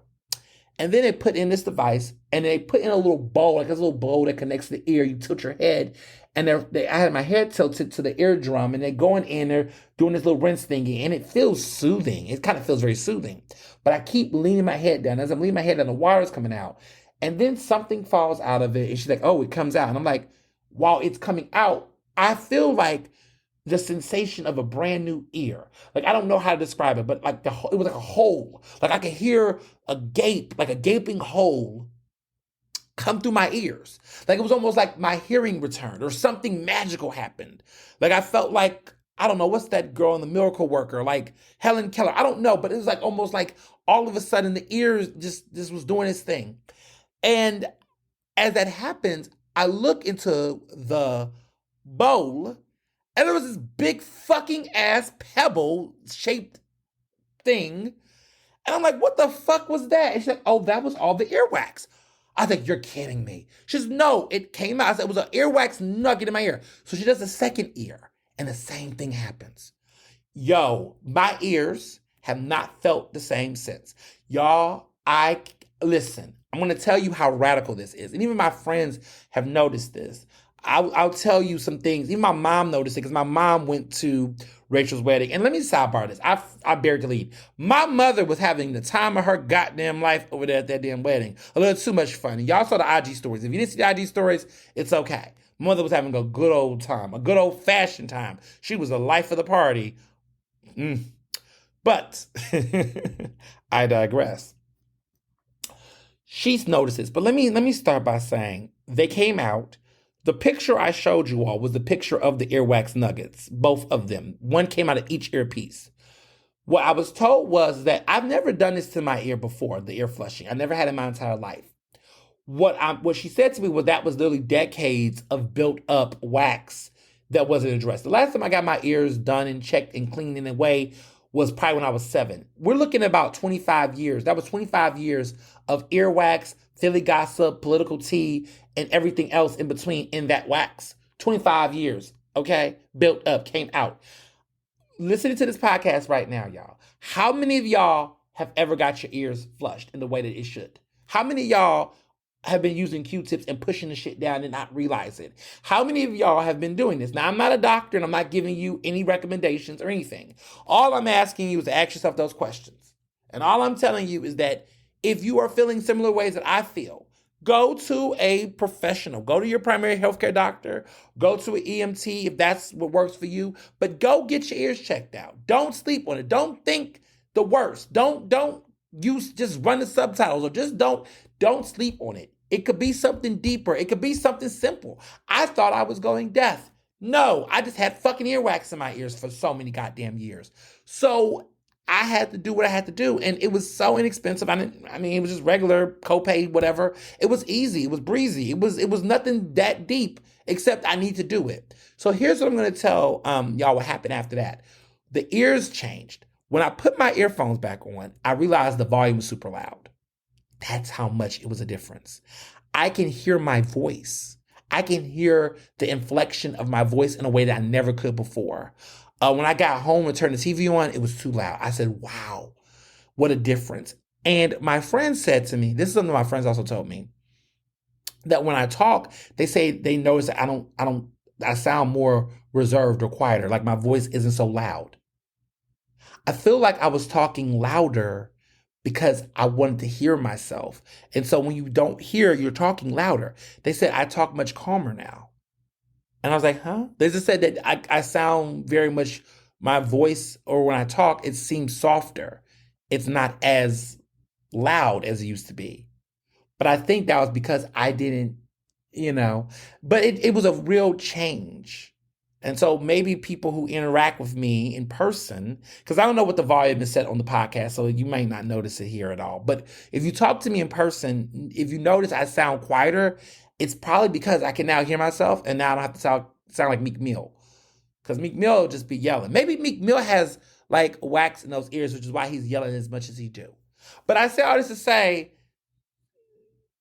shout out to just people in medicine. What a job. What a job. All right. On to the news. The news. There are some things we noticed. George Santos is officially expelled. I repeat, George Santos is officially expelled. Hallelujah. Praise him. Praise him. Praise him. It's a long time coming. I'm so happy he's gone. I'm so tired of him.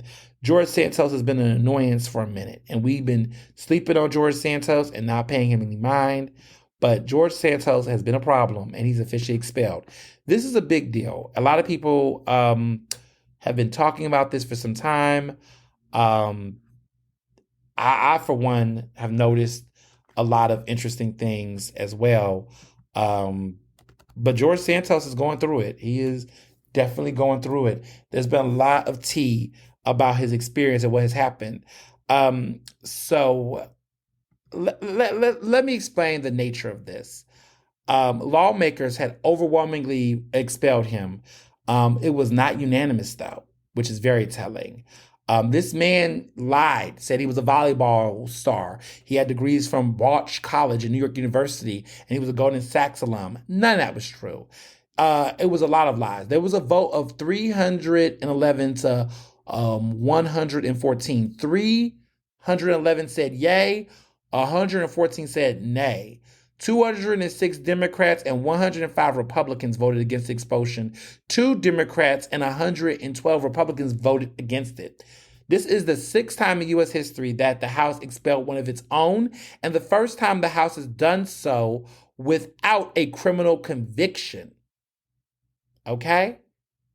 That's a first. This is the first time that a member in U.S. history was expelled from Congress without a criminal conviction. The other 5 had criminal convictions. So let's be clear. They did something, and so therefore they had to go. But this is the person who just straight up got expelled. And he's also gay. Isn't that interesting? That ain't the representation we want, okay? That is not the representation that we want. But I try to let people be great.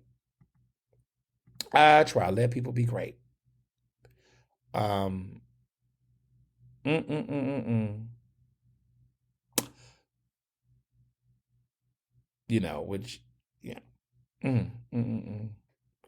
So it's a lot of stuff that so many things about that. Just so he left the chamber before the vote had closed. When he realized there was about 300 votes against him, which confirmed his removal. Speaker Mike Johnson had basically, banged the gavel, and the chamber fell very silent. People had seemed stunned that he was actually expelled, even though people were shocked that it really happened, that he was expelled. But it was real. And remember, this is a man who is still in trouble. He disputes that he broke the law, but there are 23 criminal counts against him. And there's a lot of substantial evidence that his indictment, as well as his ethics report released 2 years ago, detailed even more a number of alleged violations. Legal violations. I mean, it's a lot here. There were some people who stood beside him, like Clay Higgins from New Orleans. Not New Orleans, from Louisiana. There was other people like, folks that defended him. And, I just am like, I don't know. Lauren Boebert supported him. Somebody said, I was not elected, nor any of us, to defend precedent. I was elected to defend the U.S. Constitution. Okay. Sure. Just a lot of people. But, honestly, y'all, we've been covering him on Ernestly Speaking for a minute. And quite frankly, I'm happy that there is, crime and punishment. Everybody want to talk about law. Conservatives love talking about law and order, but then when it's time to slap down the law and enforce the order, they get all of a sudden scared. I don't get them. I think they're like the thugs of politics. Like they talk about police and arrests and law and order and respecting authority, and they're the main ones who violate it. Just the hypocrisy for me. But moving on, there was an interesting debate that took place earlier this week. There was a debate that took place, which a lot of people probably not watched. It was on Fox News. It was interesting though. Gavin Newsom and Ron DeSantis had a debate on Fox News. Now, to your thoughts, I was like, is this the presidential debate? No, it's not. It was just this interesting. It was very unorthodox, as people described, but it was basically the West Coast versus the South. Florida versus, they're both governors. So Newsom is the governor of California, which is very liberal and arguably progressive. And then, of course, Ron DeSantis is the governor of Florida. So they both had a debate in Alpharetta, Georgia, which is interesting. It's a culture war, but, it was interesting. So some of the things that I noticed from the debate, and also other outlets like the Washington Post and others have reported, was that, Hannity apparently stacked the deck, and Newsom goes on the defense. And so, he talked about California's higher tax rates and crime rates, and the governor, talked about, basically had said, Newsom, basically sidestepped the question about the population losses, and Hannity called him out for it. DeSantis claimed that the people are leaving California in droves because he has failed to stand up for public safety, which is interesting. Newsom then got Ron DeSantis together and said, "You're nothing but a bully. Intimidating and humiliating people, that's your calling." Ooh, the shade was thrown. There was also a criticism for San Francisco taking a beating as a template for Democrats' America. DeSantis, said that San Francisco's former mayor turned that into a template for California's collapse. He says, now the left wants to take the California model and use that as a template for America's collapse. And Newsom shot back by saying, don't insult a great American city.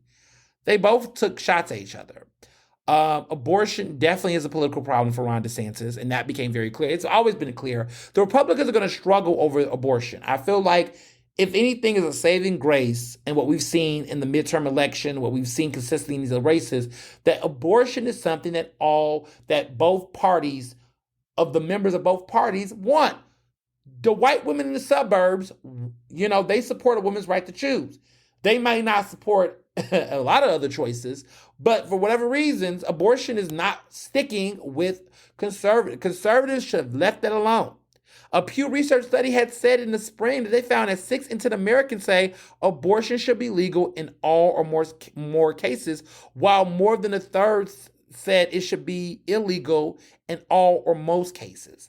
So it's obvious that the majority of Americans want abortion to be legal. And so I don't know. Now, people talked about Ron DeSantis. It's interesting because Gavin Newsom also made it clear. And he said that the two of them had something in common, that basically they will not be the next president of the United States, which was meant to show to everybody that Gavin Newsom said that, the governor Gavin said that from California, which confirmed what we was trying to figure out. Newsom basically confirmed that he's not running for president in 2024, that Biden is not going to get a challenger, that the Democrats are going to unify behind Biden at all costs. They're sticking beside him regardless. Some of y'all listening to this podcast are going to probably do a heavy sigh like, ugh. But it seems like, Newsom is just not doing it. He's just not going to do it. And people thought he was a good alternative, but he's not going to do it. People say, will DeSantis get a boost? He seemed to be he stood out more compared to his appearance on the presidential primary debates. People say it's been hard for him to get any time to speak. He hasn't gotten any traction from the folks. They agree on the issues. He hasn't stood out. But Thursday, it was obvious that that Newsom was a clear ideological foe. to himself. They're like opposites on end. And, maybe that helps Ron DeSantis stand out, especially because he's on Fox News, right? Because right now, everybody seems to be feeling Nikki Haley. She's the former UN ambassador. She's, his rival. He's picking up steam, but let's be very clear, y'all. Trump remains the clear front runner for the Republican nomination. It's just does not seem to be any indication that any of them are going to. It seems like Trump is going to pull off the nomination when it gets to that point. But Nikki Haley's putting up a run for the money. And Ron DeSantis, this was a good look for him, I guess. But I don't know. I don't know. Maybe. Who knows? We'll see. I don't think he's going to get it, though. Hillary Kissinger is dead. Moving along, Sandra Day O'Connor, the former Supreme Court Justice, who retired. She died at 93. What an unfortunate death. Legendary. But she lived a long life. 93 years is a long life. She was one of the more favorable, one of the most beloved women on the Supreme Court. She was able to get bipartisan support and interest in her. She's one of the few women who was in that seat, and she's made history. She lived a long life. She lived a long life. She was the first woman to serve as a U.S. Supreme Court justice. She was a moderate conservative, and, she was known for her opinions, research opinions. She was born in 1930, March 26, 1930. And yeah, she lived a long life. She was on the Supreme Court from 1981 to 2006. So that was a good piece of time. She was there for 25 years. Meanwhile, Clarence Thomas has served for over 30. He's over 30 years in the Supreme Court. Just saying. Now, the scandal that we all been waiting for. The royal racists. We found out who they were. They've been exposed. It's knucking and bucking in Buckingham Palace. The royal racists have been exposed, apparently, allegedly. I can't say this is for fact. This is just a tea. But it's causing alleged divide. Questions of royal racism has been reignited. Some high-profile names in this book. So there is an author. His name is Omid Scobie, who is a journalist and author. He said he's looking forward to finding out how the names ended up in the Dutch version of Endgame. So this book Endgame came out. His book Endgame. And basically, it's a lot of tea.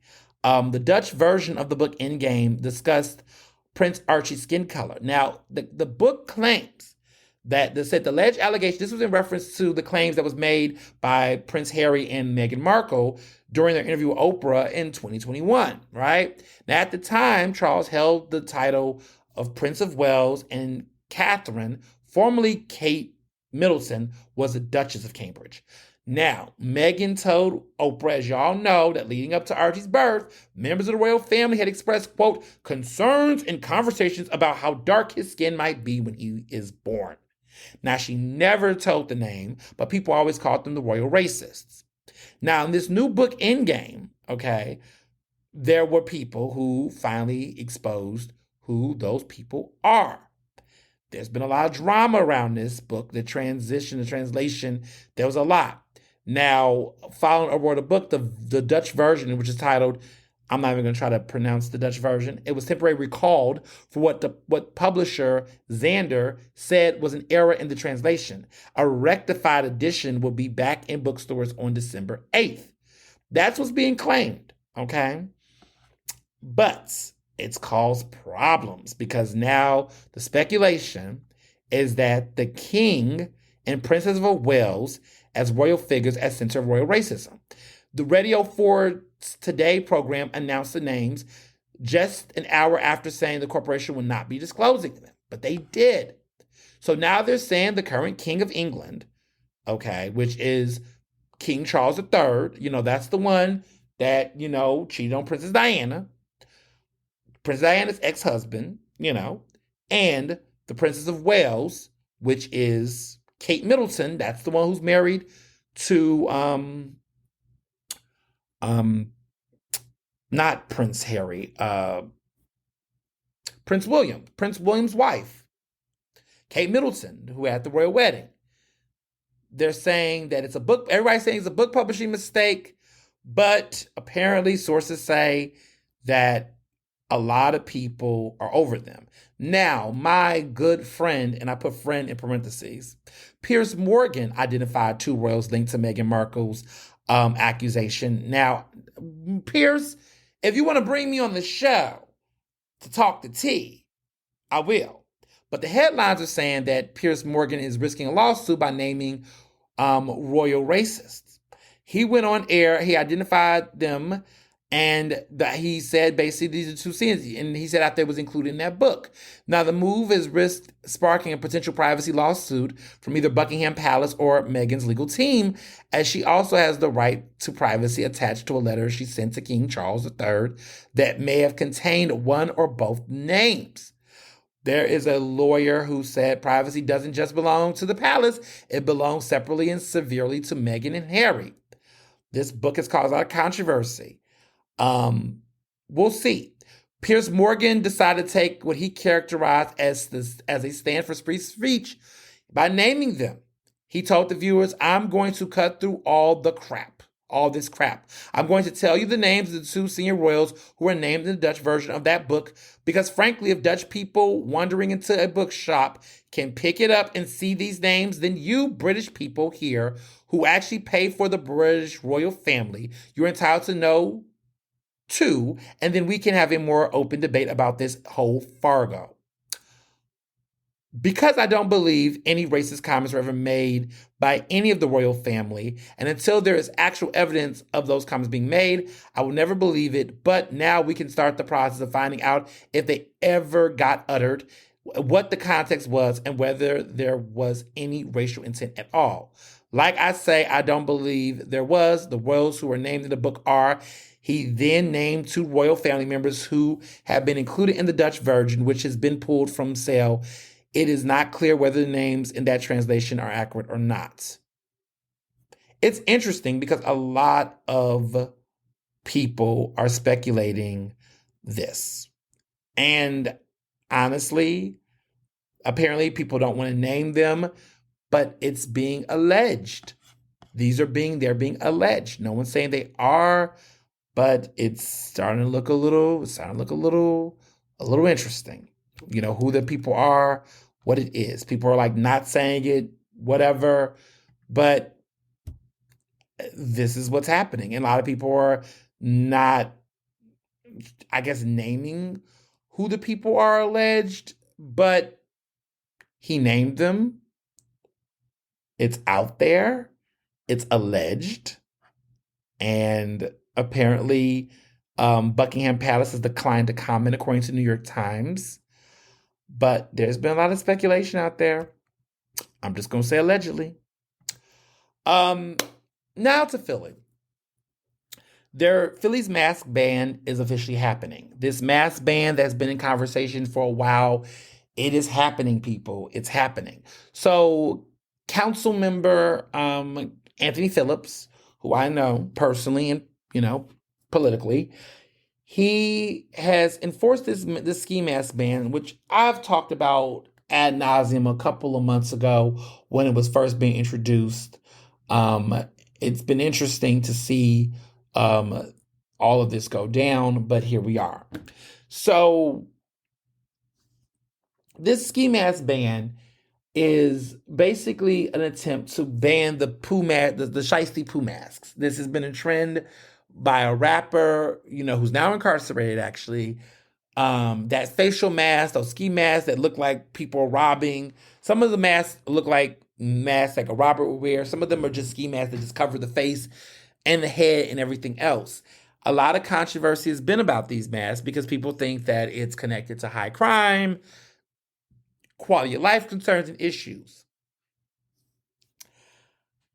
I've wrestled with this, and I think after hearing the speeches, the rhetoric, and everything in between, it passed 13-12. So 13 members of city council voted yes. There were 2 nays. The 2 nays came from Kendra Brooks and Jamie Gautier. Those were the two black women that did not support it. The other 13 did. So, there were speeches given, and some people just didn't need to give a speech. To be quite honest, I don't know why Isaiah Thomas felt the need to give a long speech. All he was doing was co-sign what Anthony Phillips said. Sometimes I get annoyed with not Congress, but City Council, where people give these long speeches and try to explain their positions. And they whine about how tough the vote was, but they did it anyway. Well, if you're going to do what you're going to do, just stand by it. And stop giving all that tiptoey handy. Because the problem is with elected officials, certain ones, is that when people say that they don't know where you stand or you seem like you're wavering, it's because of those types of sided. If you support it, support it. And giving these, half-baked responses, at the end of the day, it is about respectability politics. That policy, to me, is more about respectability politics than actually solving a damn thing.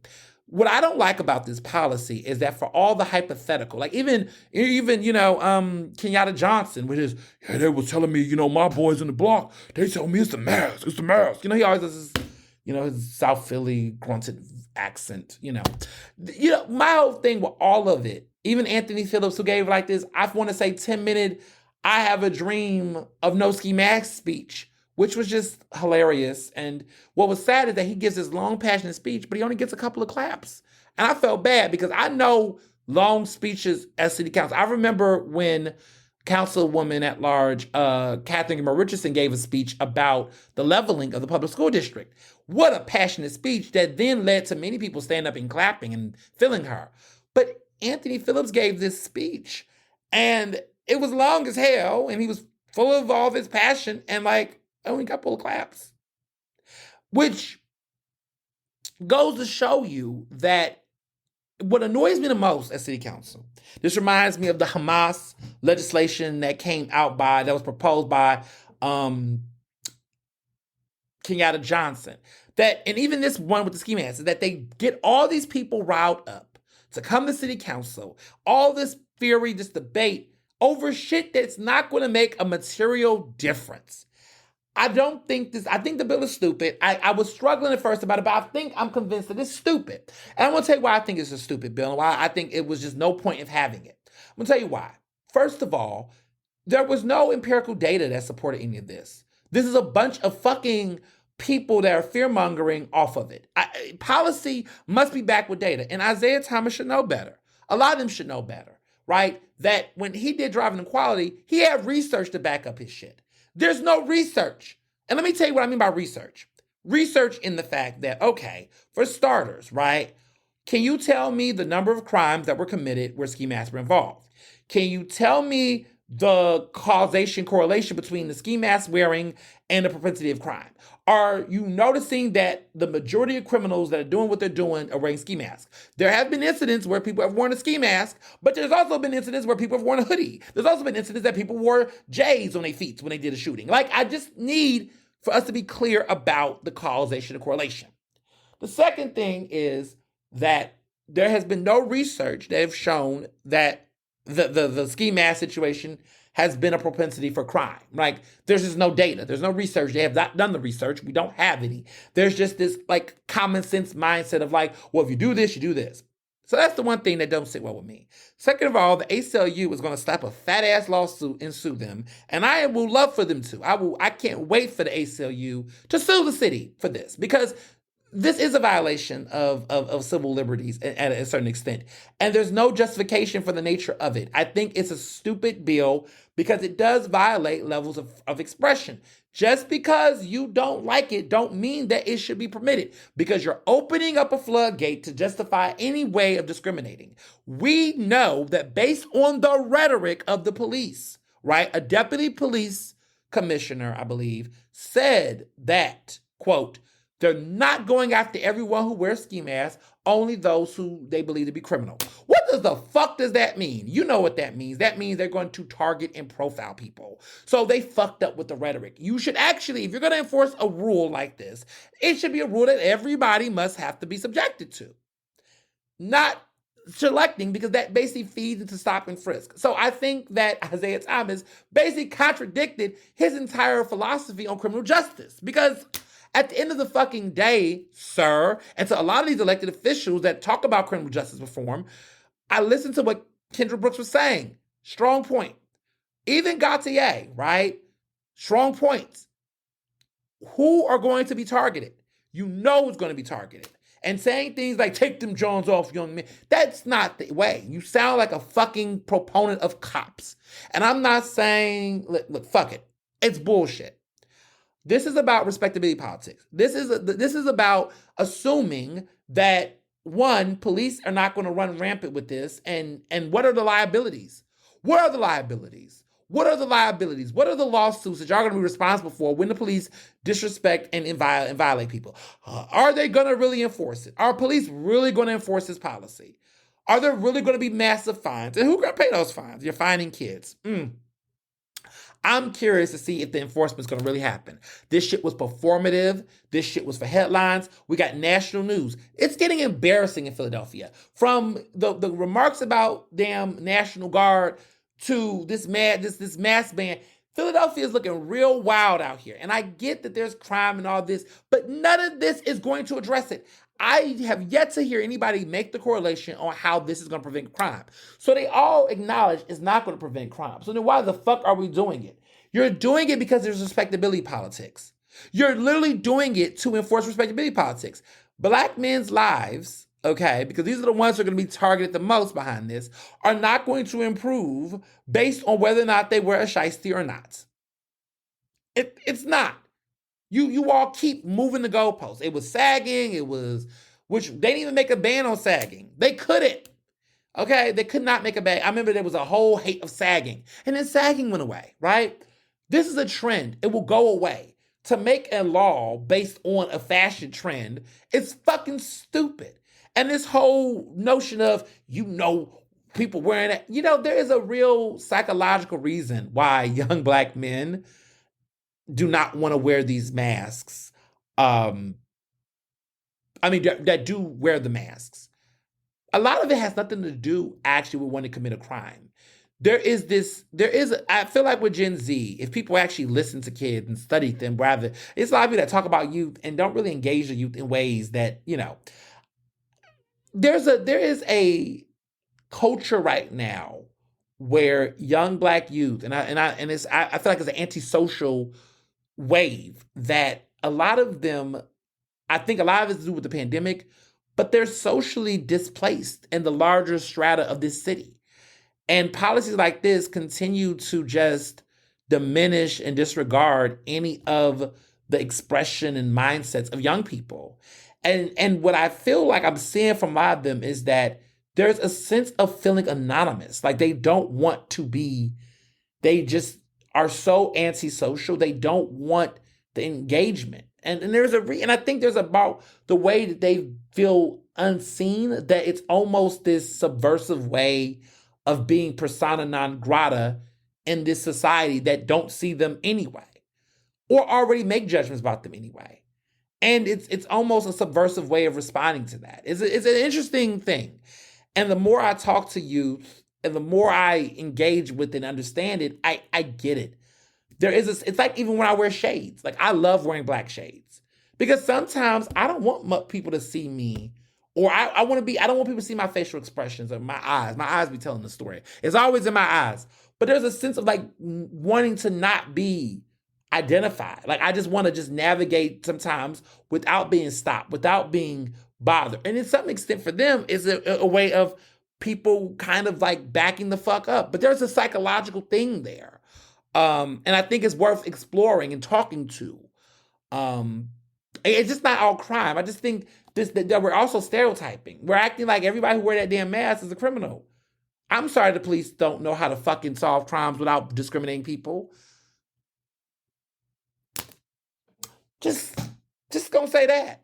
But lastly, the big thing for me, and this is the issue I keep having with city council on these issues, is that I don't ever hear speeches like this when they're trying to actually make tough decisions in the budget that's going to benefit the kids more than it's going to benefit policing. Like, I want to see strong stances where you make tough decisions that's not going to support your lobbyist friends, that's not going to support, all of these institutions that are problematic that you keep funding. I want to see you all make tough decisions that's going to benefit the children. You can't keep giving policies that's going to ban this and ban that, but not promote anything.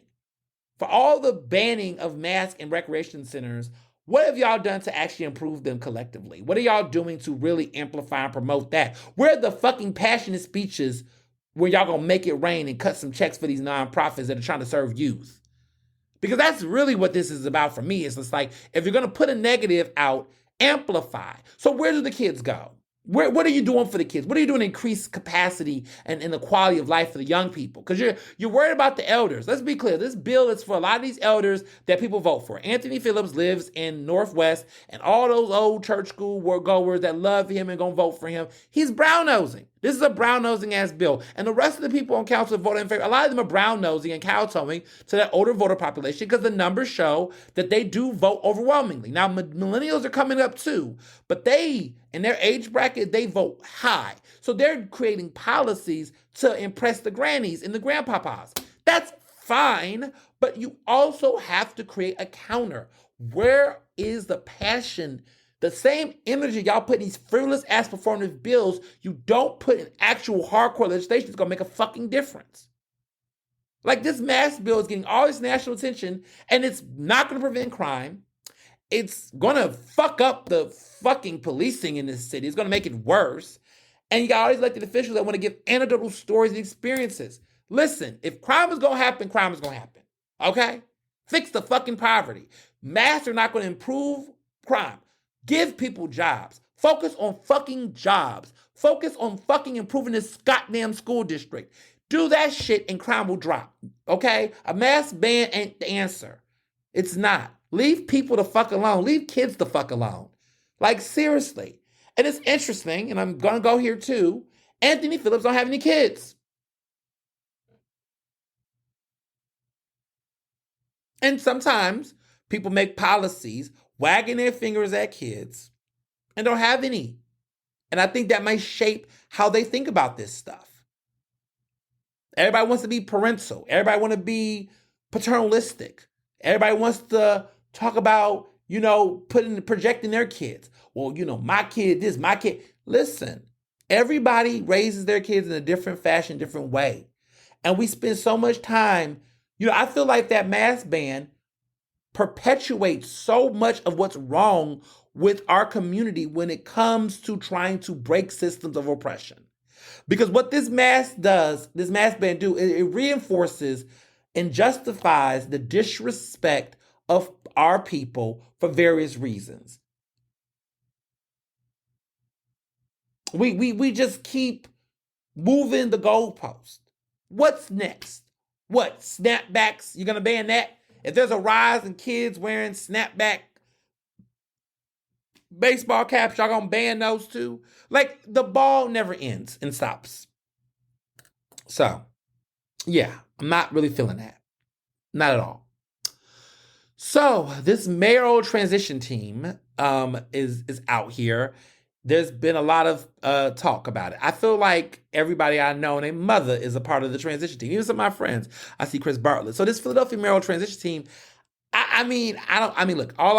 no shade. It's a team that's going to help advise Mayor-elect Sherelle Parker and her administration as they move towards, installation in early January. January 2nd, January 2nd will be an inauguration, because they have to follow it because the Mummers Parade is on January 1st, New Year's Day. That stupid Mummers Parade is still happening. But the inauguration will be taking place on January 2nd. So I will be here, of course, in Philly, and I'll be doing it live with WRD Radio. So check it out. It'll be at the Ritz. No, not the Ritz. The Met. The inauguration is going to be at the Met. It's going to be packed. There's going to be lots of festivals. There's going to be lots of energy that day. And that's going to be, I believe, on a Monday or a Tuesday, I believe. But it's going to be lit. It's going to be on a Tuesday. It's going to be on Tuesday, the 2nd. So it's going to be really lit. It's going to be really interesting to see how people respond and react to this, for various reasons. Because we've seen so much discussion and dialogue about, this. So we'll see. But the mayoral transition team, there's a lot of interesting things that have taken place with the team. Lots of people from all over the city are participating in different departments and different places where they can advise. I think it's good. Sounds good. But what's been interesting is so many people. And what's been interesting was the rollout. So over the weekend, there was like these graphics of people sharing pictures with the label. And it's like been all these announcements and like everyone's announcing and some people use like the same language and things, but it just seems like almost like a cult-like eerie thing where it's like, I've joined the mayoral transition team. Like everybody I know, like every Black professional I know has announced this. And I'm just sitting here looking like, well, first of all, I'm not a part of it. And, don't plan. So I'm a journalist, but, shades of journalists some people who've done it. But like, I just decided not to, I wasn't asked to and did not sign up to be a part. I'm not, that's not what I do. I cover politics. I don't, I don't get in the mix of it all. So there's a lot happening, right now. And there's so many people that are excited for various reasons about this mayoral transition team. I just thought that the graphics were a little silly. Personally, I thought the graphics were a little silly. I thought to myself like, well, damn, you have these graphics and this social media push, and you just be thinking to yourself like, oh wow, like they dead ass about this, I just thought I've never seen that many people. I didn't even know people was using social media like that. Like y'all got graphics and stuff. Oh, y'all for real. So, I'm excited to see what this transition team gonna do. It's a lot of people. We'll see. We'll keep an eye out. This Young Thug trial. I've been following. Y'all have been messaging me all day. Not all day, but for a couple of days, y'all been sending me DMs and stuff and trying to ask me about this. Here's what I know, okay? Jeffrey Williams is his name, okay? Young Thug. There has been a racketeering and gang conspiracy trial of this man. And it began last Monday. He's been in jail for 567 days, y'all. That's nearly, he's been there for over a year and some change. A lot's been going on. This has been a lengthy process, but what I know about this, and what's been going on is that in August, a grand jury that was convened by District Attorney, that's the DA, Fancy T. Willis of Fulton County in Georgia. Now, Fannie T. Willis. Now, this is the woman who, been dealing with Donald Trump. She's the one who she's a Black woman who basically, got him in trouble. Now, she indicted Trump in a conspiracy to overturn the 2020 election in Georgia, and she used under the same criminal racketeering law, RICO, that she used to charge Young Thug. But first, and something that many people said is her creative use of the RICO, there is YSL. Now, that is what's interesting about the RICO statute because, people love to talk about RICO. Listen, RICO ain't no joke, baby, okay? It's racketeering, okay? It's a racketeering law, criminal racketeering law. You have to prove you have an enterprise that's doing this. So she's claiming that YSL, which prosecutors say that Young Thug's YSL stands for Young Slime Life. They say this is a subset of the National Bloods that was led by Young Thug. And apparently he ordered and oversaw crimes including murder, attempted murder, armed robbery, witness intimidation, and drug dealing. Now, he's pleaded not guilty. He's denied all those charges. Now, he was initially charged alongside 27 other people. But after a slew of guilty pleas, severed cases, he is now standing trial with 5 individuals. Okay? So there's a lot going on. And there's a lot of stuff that's been said in the case. Now, I've been taking some notes. There is the chief deputy district attorney for Fulton County. She said that YSL, okay, YSL, not the cologne, but YSL moved like a pack with the defendant Jeffrey Williams as its head. She said they knew who their leader was, and they knew the repercussions of not obeying their leader. She quoted Rudyard Kipling's The Law of the Jungle, Rudyard Kipling also wrote The Jungle Book, by the way. Um, interesting. The lawyers for the rapper has basically said that YSL is simply a successful record label, Young Stoner Life, which is under Warner Music Group. She says they say it's a collection of friends and collaborators who portray a gangster image in their music and videos because tough life circumstances. But that is what it sells. They're saying that these people are not who they pretend to be, that they're pretending this because it sells.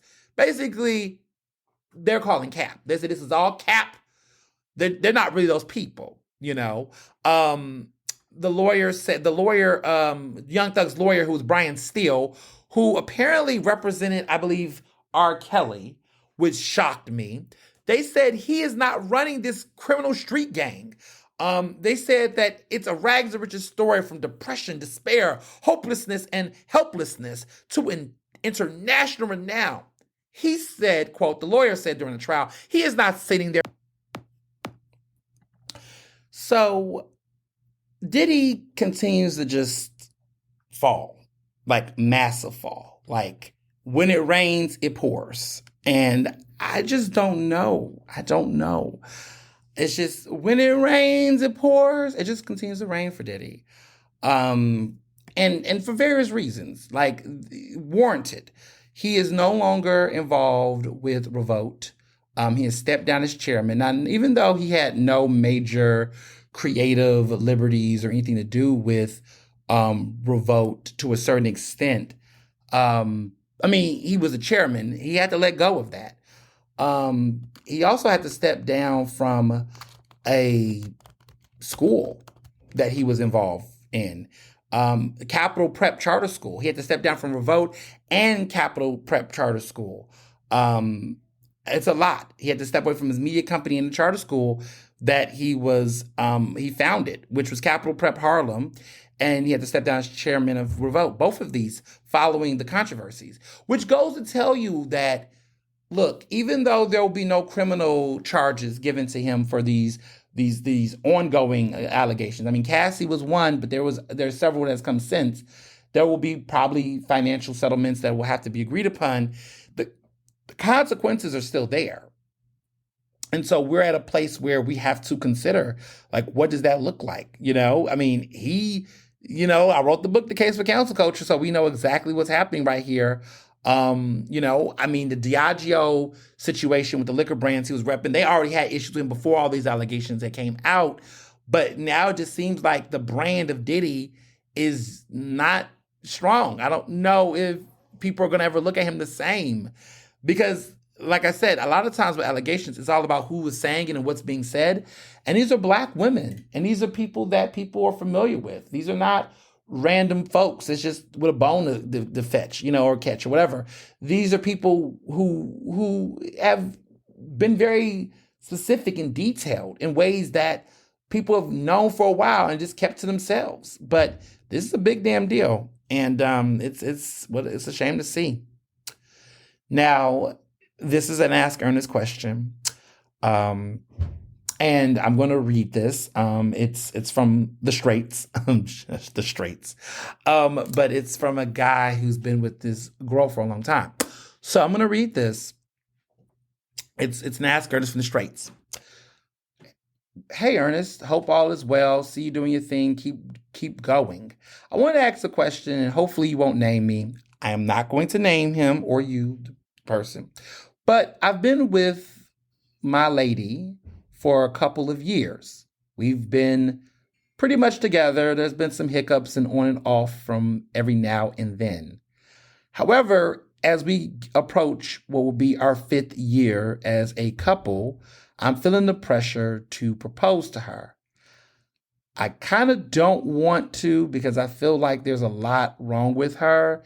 And even though I love her, I feel like she needs more to improve upon herself.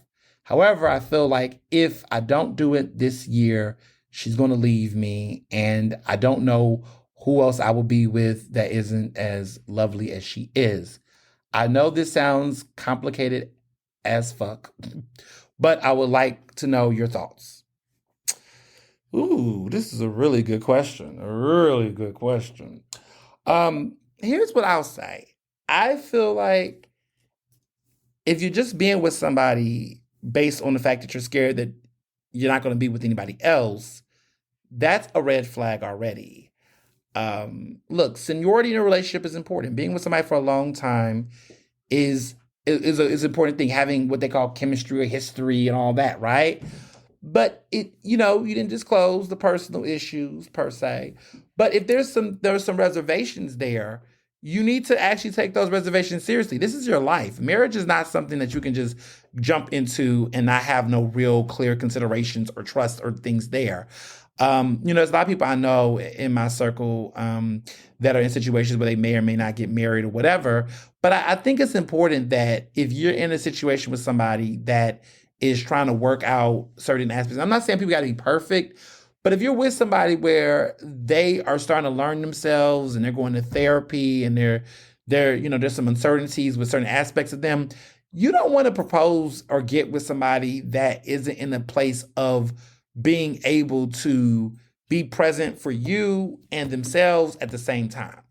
And what I mean by that is that I'm not saying it's got to be perfection, but there has to be a level of trust and comfort there and not feeling like obligation. Because I think if you feel like you have to do it because everyone around you is seeing it, then you're not doing it for you, you're doing it for other people. Like like, oh, you got married young, they say to me. But I got married because that's what I wanted to do, because I actually was with the person I wanted to be with.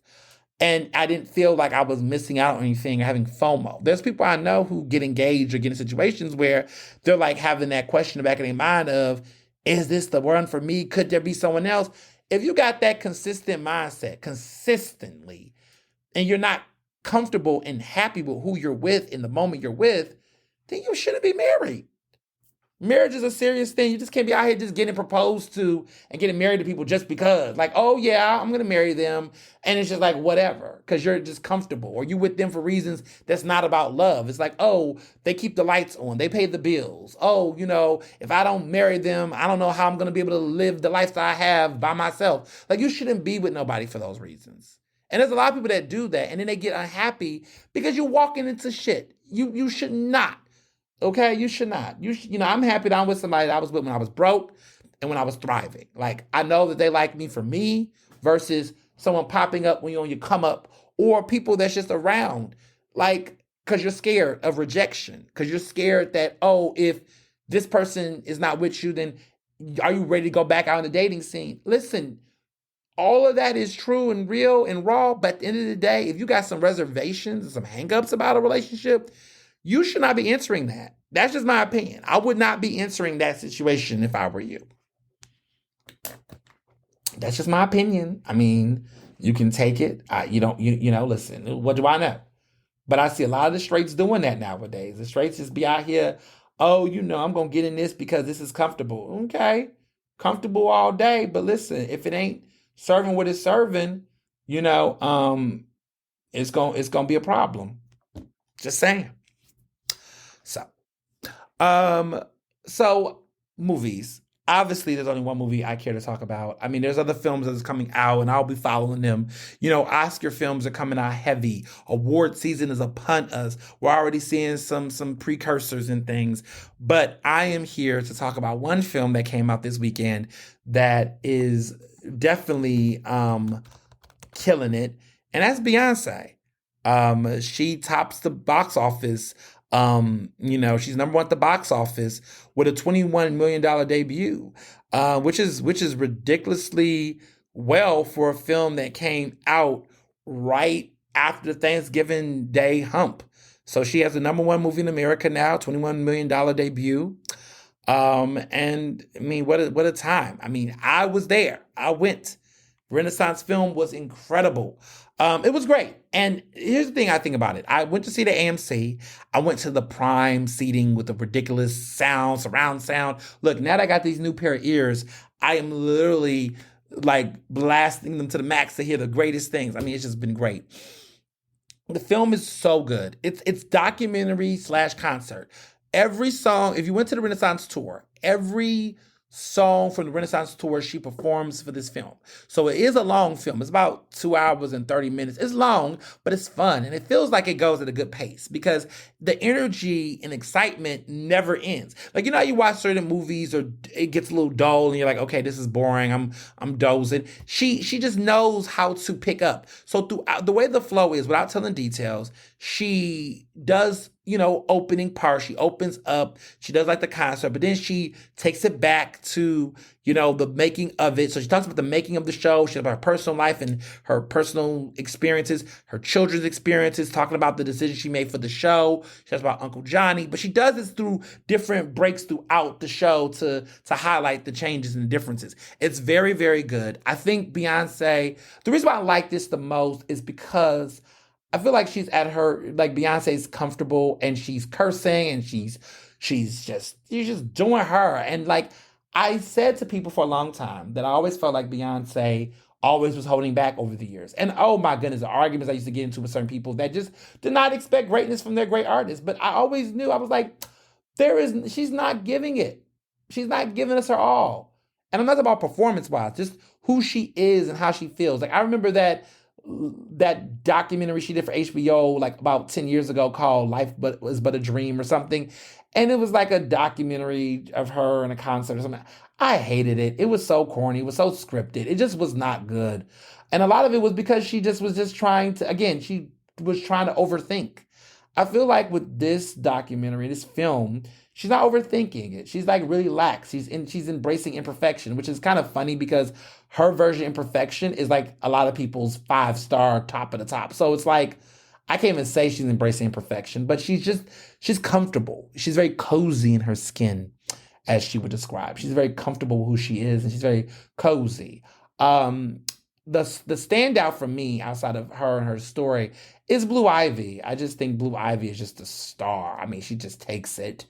Every scene she's in, where she's not acting, but she's just bright, and we get a real glimpse of her. And I thought that was her story, her journey, her confidence, her ability. I mean, first of all, she's like 11 years old, so she shouldn't be having all of this pressure, but she leans into it, and she's the next big thing. And we better watch out for her. She's about to come in here and shut it down. She can do a lot of things, but I just love it. And her relationship with her mother and Beyonce, just that bond they have as mother and daughter was just great throughout the film.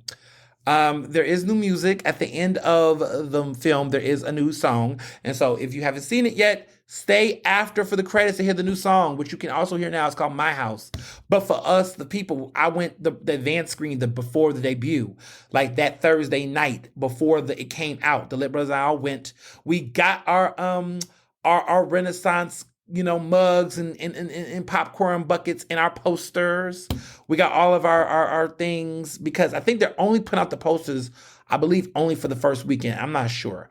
But we even with Taylor Swift, I got my Taylor Swift movie poster. I got all of my buckets and things. So, there's things to go around in the house.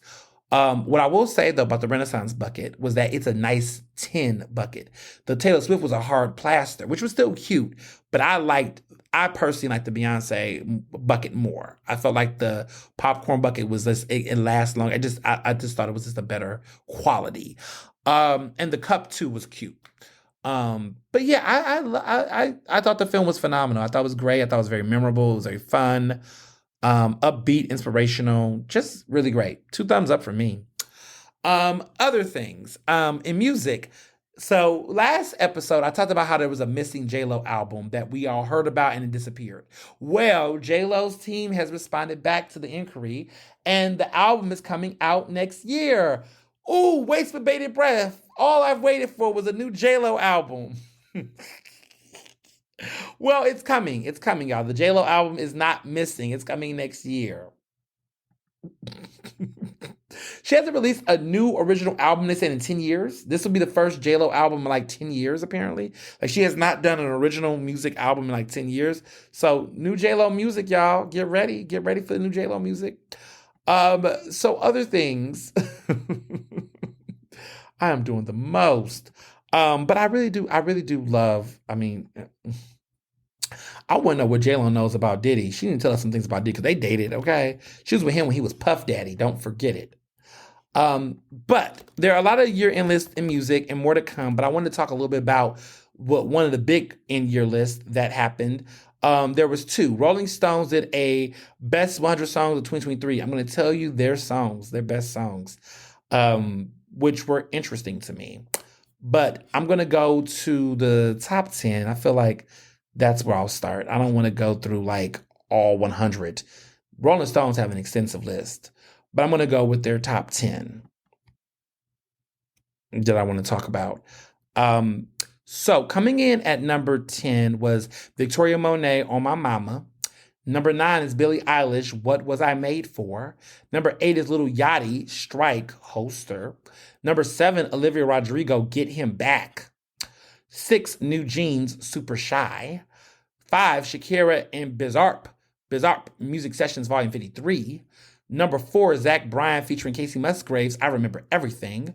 Number 3 is Lana Del Rey, A&W. Number 2, Pink Panthers featuring Ice Spice, Boy's a Liar, Part 2. Definitely was a good beat. And number 1 is Esbalon Armado and Peso Lumba, Ella Balia Sola. Interesting number 1 choice. Rolling Stones wanted to shake the table with that number 1. It's a cute song, okay? It's in Spanish. And there has been a Musica Mexicana music vibe for quite a minute. So I am definitely here for the embrace. There's been a Latin music crave for the past 5 years that I personally have enjoyed to see, because we don't, we don't give enough love to the Becky G's and the Carol G's, okay? And Rosalia, who apparently is the lead actor from The Bear, Jeremy. I was like, oop, is that what I'm seeing? They dating Rosalia and him? Jeremy Allen White, I think his name is. They're dating? Interesting. I ain't mad at it. So, but I want to get to these albums. So they also did their 100 best albums of 2023. Here are the top 10 that I think are worthy of discussing. I was surprised. I must say I was surprised by the top 10. But here we are. Number 10, Zach Bryan. Number 9, Victoria Monet, Jaguar 2. Number 8, Billy Woods and Kenny Siegel, Maps. Number 7, Mitski, The Land is Inhospitable, and So Are We. Well, that's true. Number 6, Paramore, This Is Why. What a great comeback. Number 5, Olivia Rodrigo, Guts. Number 4, Lil Yachty, Let's Start Here. They really like this Lil Yachty over there. Number 3, Tanny, Data. Number 2, Boy Genius, The Record. This is a really good album, y'all. Underrated. And honestly, if there was any upset at the Grammys for Album of the Year, Boy Genius could probably pull it off. Now, this is that group with Phoebe Coles on it. For those, not Phoebe Coles. Phoebe, I forget her name. She is so good. Phoebe Bridgers. That's what it is, Phoebe Bridgers. And then last but not least, at number 1, SZA, SOS. I love this SZA album. Control was a great album, which came out a little over 5 years ago. And we all thought that that was a great debut. What a great debut album that Control was by SZA. But, oh my goodness, SOS kills it. It was full of surprises. She rocks, she raps, she takes rumors and rumblings about herself and lead on and head on. She enjoys herself. This is an album that was great. She was great. She was awesome. She was everything. And honestly, I would like her to win Album of the Year. A Black woman has yet to win Album of the Year in 25 years since Lauryn Hill won back in the late 90s for The Miseducation of Lauryn Hill. It's been a while. No Beyonce's, no Alicia Keys, no other Black women who've killed music. Jennifer Hudson, Rihanna, other eligible great Black women who could have won Album of the Year or something, right? No. So we got to fix that. We definitely got to fix that. I hope that SZA can pull it off. It will be bittersweet because some people say that why haven't, we had, a Beyonce, win. But listen, different things happen. So, we're going to see what is given. So other interesting things that I was thinking about overall. Zeus for TV. I've been watching Zeus. I haven't been watching much TV. I haven't had that much time to watch TV. I've just been catching up on baddies, but I haven't been watching that much TV. I feel like that's going to change when I get home for the holidays, when I go back to Houston for 2 weeks at the end of December. But listen, life has been its own TV show. So I've only been catching them on Zeus. I don't know where my Love and Hip Hop is. Where is Love and Hip Hop when I need it? Where's a reunion? Where's something? I just been watching like throwbacks, to be honest. So there's that. Well, coming up this week, there's a lot going on. I'm going to tell you all this, and this is between us girls on this podcast. But let me be clear. The Eater Awards are coming out this week, the Eater Philly Awards. Stay tuned. It's coming out this week.